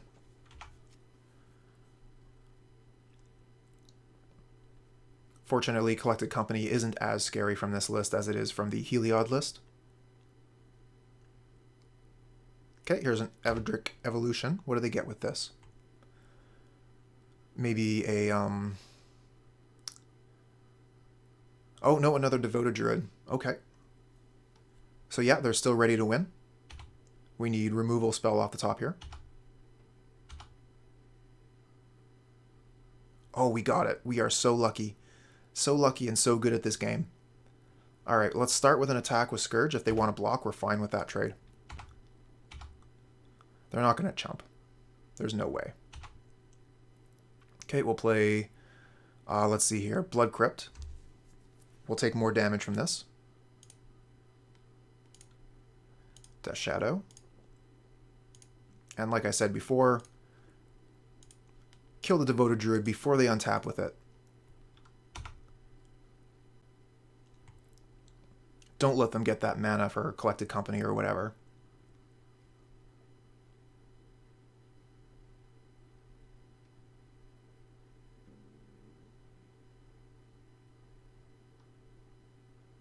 Oh no, they have another Postmortem Lunge. We're out of removal.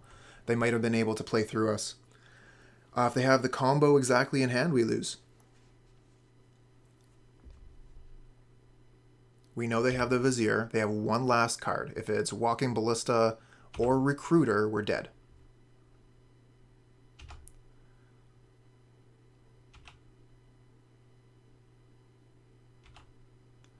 Looks like it might be Collected Company. We are going to concede to their combo. We're not going to make them run it out.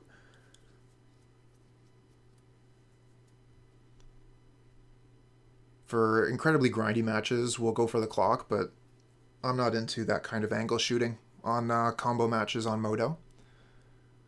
So all they got to do is present their combo to us, and we're going to scoop it up.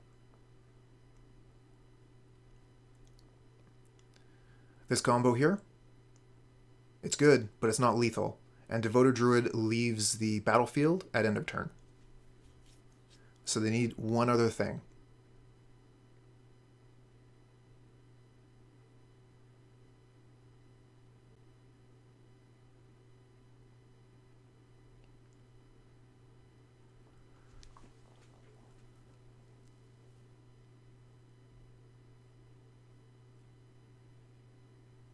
Nope, they don't have it. They might have been trying to bluff us to see if we would concede to the infinite mana. But we didn't play. We didn't rise to their bluff. We got the win. I think that Night's Whisper would be a lot more helpful in this hand than the Kroxa is. We do have the fetch land trick to try and find a secondary land. We have a lot of interaction here. So I kind of feel like I want to keep it, but I could be seriously punished, especially being on the play where we're not going to get a natural draw. I think we can mulligan this. I think a random 6 is probably better. Okay, we got 2 lands. We can put back probably Scourge here, because we don't have any way to reduce their life total right away. But Thoughtseize and 2 fetch lands can get us to a quick Death Shadow. So we're going to keep this bottom Scourge.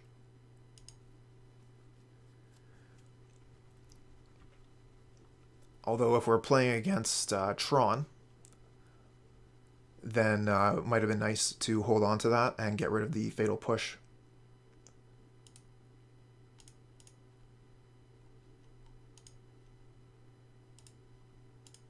Alright, let's see what we're playing against. Oh my. Excuse me. Had a sneeze there. So we just take the Chalice here, because Chalice beats us.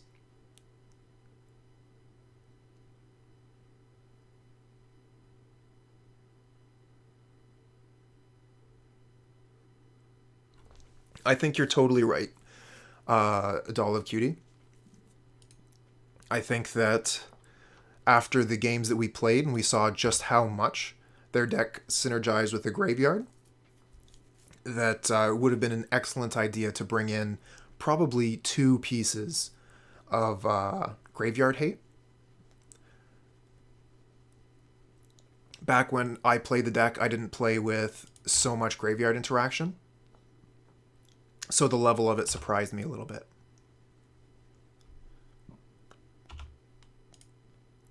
Okay, so Expedition Map, Tower, Talisman, Simian Spirit Guide. They have Karn left. +1 unknown. So we can Kroxa here, and then next turn Death Shadow. Or we could Death Shadow now and next turn Kroxa. They probably won't have access to Karn right away, so I think we're going to want to Shadow first so we can start getting that damage in. Even if we're only putting Shadow in as a 1/1, it'll be a 4/4 next turn.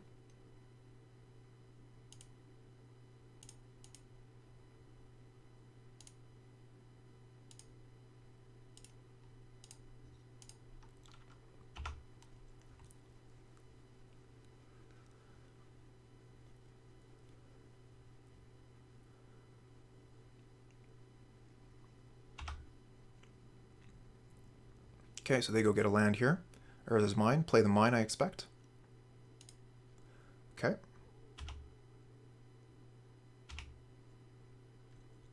And we get a Scourge of the Skyclaves. Okay. I don't mind playing that instead of the Kroxa. Grave Hate is one of the most important things because of stupid Uro. I agree with that. Can't beat these decks without a high amount of hate. Yes, indeed. I don't know if you've noticed, but we're also playing Rain of Gore versus Uro decks.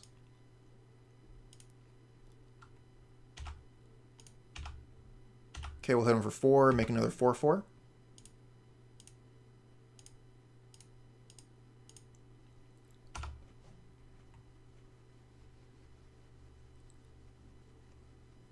Okay. Phew, they got a tower there and not the power plant. So they're just going to play the Karn. They do get a card into their hand here. Ensnaring Bridge, which they will be able to play next turn. Let's see what we draw here. Inquisition of Kozilek. Perfect draw. Let's go ahead. And yeah, we'll use the Inquisition first. And then we'll Kroxa, because we want to be guaranteed to get the Ensnaring Bridge. Here we can attack. We'll put one at Karn and one at the opponent. If we put both at the opponent, then they would be able to double Karn. They could get whatever they want from their library.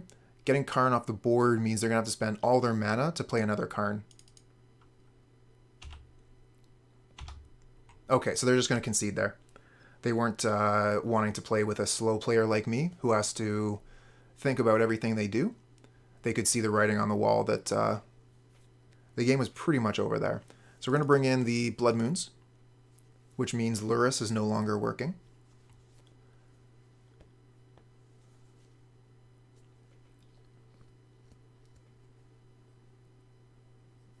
Take out some number of removal spells. Definitely all the Seal of Fire. We're not playing Lurrus. Seal of Fire is bad. Bring in Kolaghan's Command. Bring in Abrade. We got to get rid of those chalices on 1.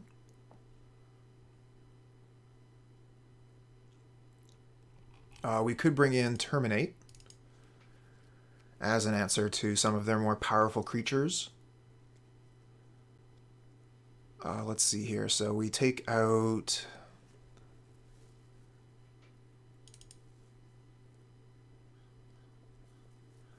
We might want to take out some number of couriers as well. I think couriers are fine in this matchup. The ground doesn't get gunked up until like turn 3 or 4. So by that time, Bomat Courier might already have a couple cards to draw. Probably want to take out some number of Lightning Bolt. I'm not sure about Kroxa. It's pretty good if it manages to stick. And I could take out some number of Bauble as well, again, because we're not playing the Lurrus.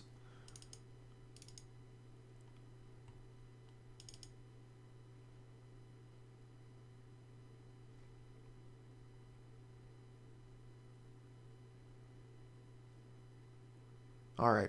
I'm not sure that this is right, but this is the way I'm going. I definitely want to bring in the Blood Moons for an Urzatron deck. Not too sure about the Kroxa, but I think the Temur Battle Rage is fine. Definitely want some Thoughtseize and Inquisition. Inquisition saved us last game. So we're going to submit with this.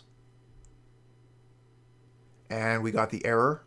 Okay, this hand is fine. It looks like we're going to be able to get a quick start going. So we're going to keep this. But we could definitely run into trouble if our opponent is able to interact with it at all.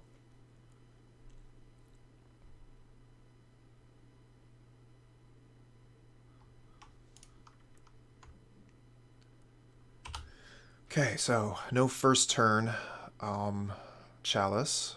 So we're just going to fetch, shock, play the Swiftspear attack.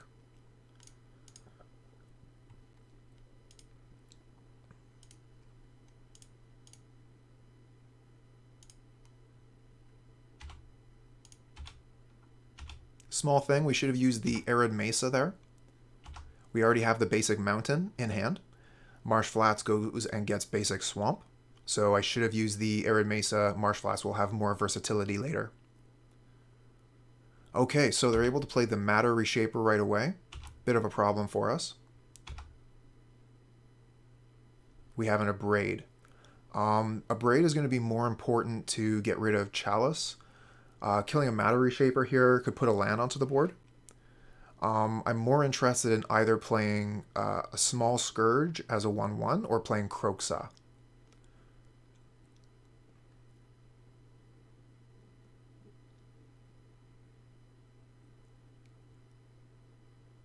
I think I'm going to play a small Scourge and see if we can make it grow over the course of a couple turns.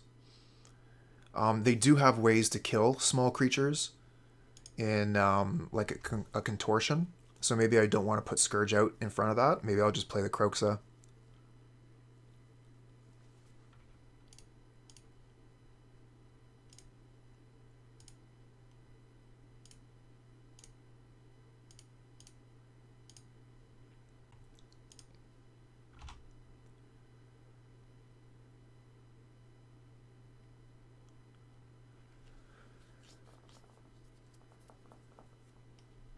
Probably would have been fine to play Scourge there. Their mana's tapped, so they would have to untap in order to kill the Scourge, and that would keep them from playing a Thoughtseize, for example.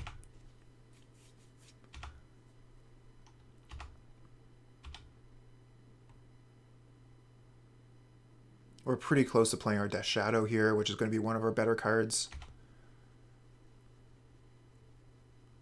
No attacks, and they just end the turn with 4 mana up.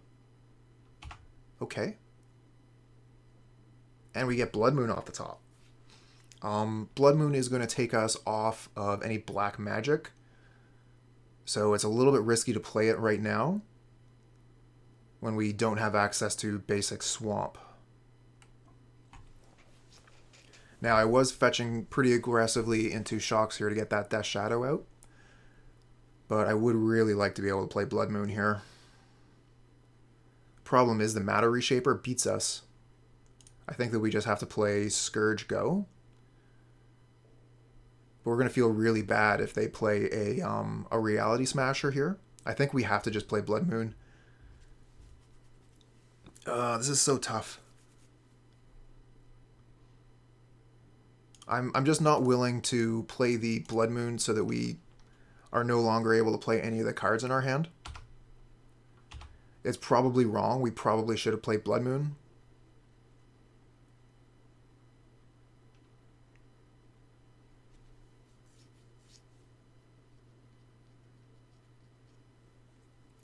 Okay, Basic Mountain. That's interesting. Basic Mountain, of all things. Of all the basics. Helm of Hosts. Oh my. Okay. Well, we do not have access to Abrade right now, so they're going to be able to do some Matter Reshaping.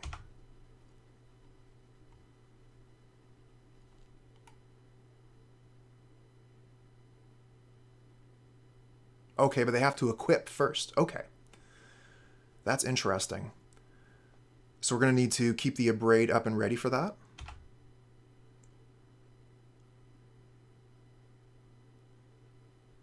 Thoughtseize is interesting.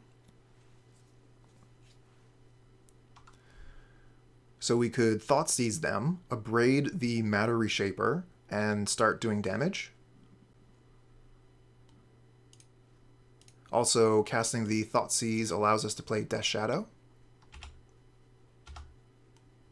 Okay, they have a... oh my. A pair of Reality Smasher... No, okay, one Reality Smasher, a Batterskull, and another Matter Reshaper.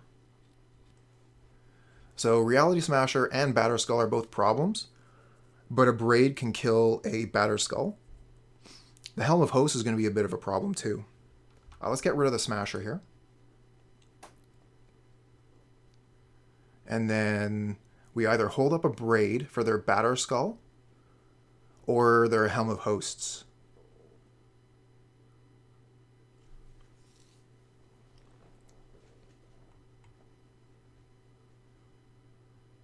I think we go ahead and attack with Swiftspear here. And if they block, we can do some stuff. We could Abrade the Helm of Hosts, kill the Matter Reshaper, save our Swiftspear.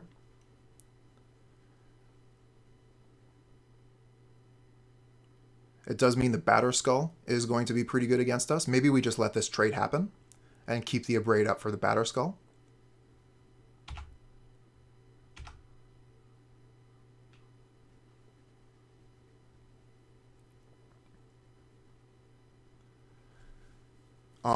Do we need to hold up the Abrade here? We got rid of the Reality Smasher, so if they play the Batterskull, then they're not able to equip the Helm of Hosts yet. So we can just wait a turn. We can play a Death Shadow here.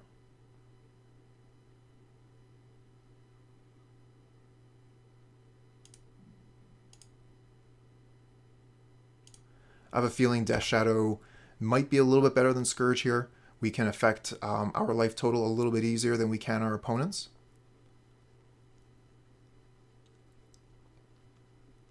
Okay, so they get another Eldrazi Temple. Looks like they're going for Batterskull here. Yep.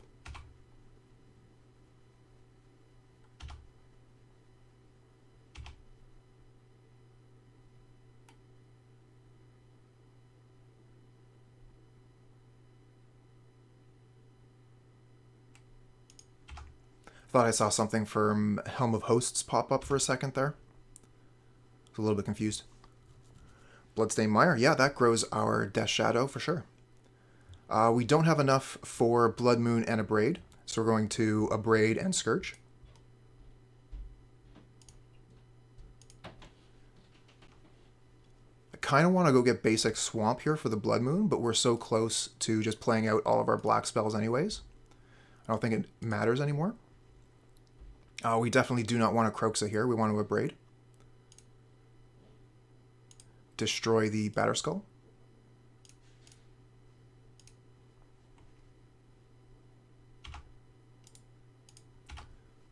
Okay, and this will grow our Scourges.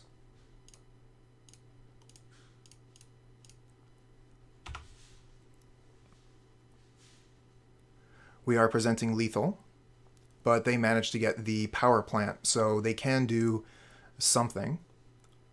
Matter Reshaper, they want a Helm of Hosts, that's fine.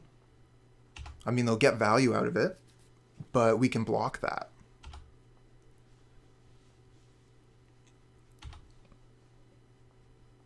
Okay, and then the token dies. No, the token stick around forever, huh? Okay. So, I think we... What? So the Kroxa deals them 3 damage, and they would go down to 11. The Scourges would be 9/9s. They block both of our Scourges, and they get to flip 2 cards. We could terminate one of their Matter Reshapers, and then they'll get to flip 1 card, and we get to attack with our Scourges, but they're not going to be any bigger. I think we probably have to terminate the Matter Reshaper with the Helm on it.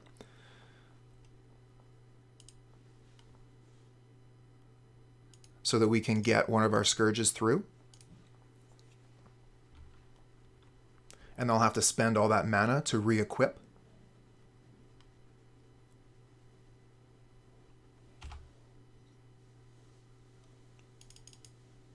Oh, they're going to have plenty of mana. They just got an Urza's Tower. Oh, they're leaving that in hand. Is that the way that works? Okay, you may put it onto the battlefield, but they don't have to.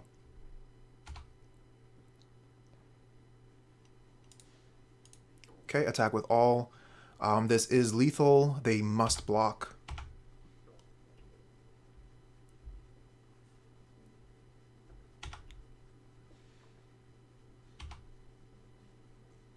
And they get a Reality Smasher. Okay. So they're going to be able to smash on their turn. If they have 10 mana, which I think they do, they can Helm of Host the Smasher and just kill us. So because we weren't able to put that Blood Moon down at any point, we're dead. Close game, though.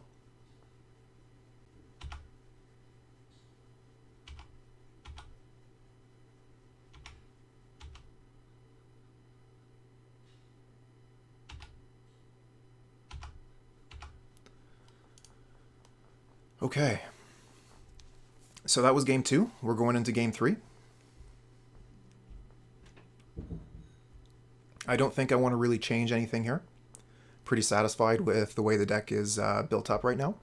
I do want to keep some number of Fatal Push and Lightning Bolt in the deck. Abrade was quite good there. Temur Battle Rage would have won us the game if it was if we had gotten it in time. Kroxa, kind of meh on the Kroxa. I think that I'm going to be happy to change it to Night's Whisper. Okay, we got the sideboarding error. We have discard, we have threats, we have removal, we have an Abrade. We're doing pretty good here. I think we can keep this.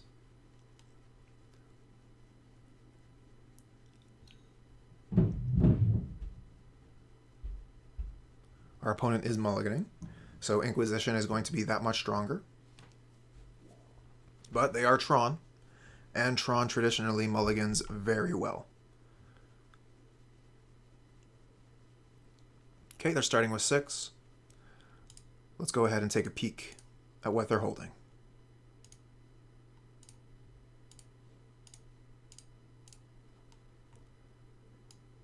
Okay, they have a Chalice of the Void and Simian Spirit Guides. They were going to Chalice on turn 1. We could let them do that and take the Talisman of Indulgence, and then we could Abrade the Chalice, but let's just Abrade the Talisman if we want to go that way. Let's get rid of the Chalice. No reason to let them keep that. That is a game-breaking card from their side, the same way the Blood Moon can be from ours.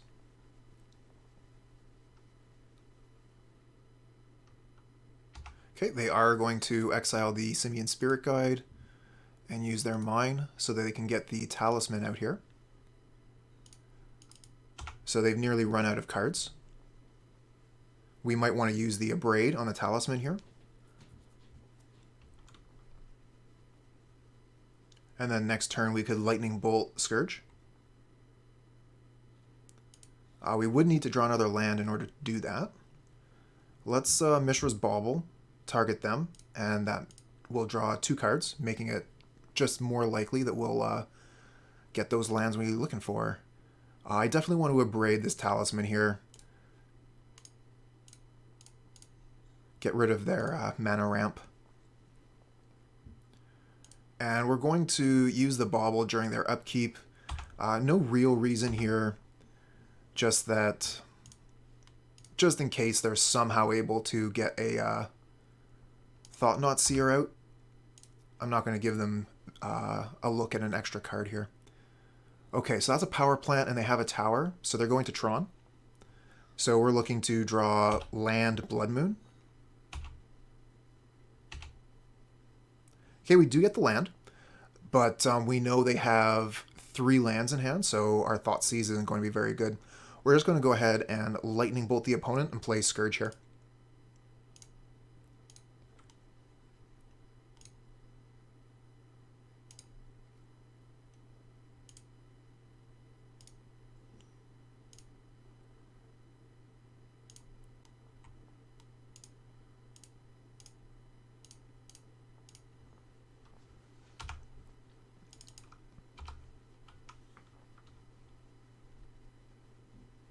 Okay, here comes Tower.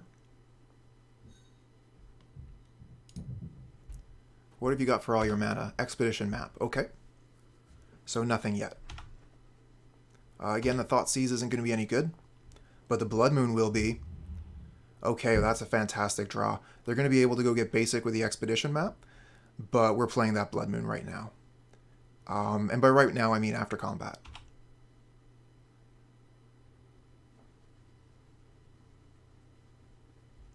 Don't care that I don't have the black mana.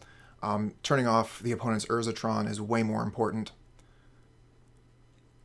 taking them off colorless mana potentially as well. They could Expedition map for wastes, but they just have lands in hand as well. So we might be able to steal this one with the Blood Moon. Does mean that we can't not cast our Death Shadow, but we're fine with that as long as our Scourge lives.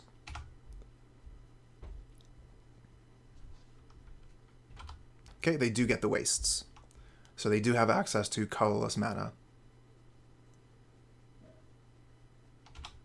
And another Expedition map, so they can go get another land of whatever. Don't care. This Scourge is going to be a 9/9 after this hits.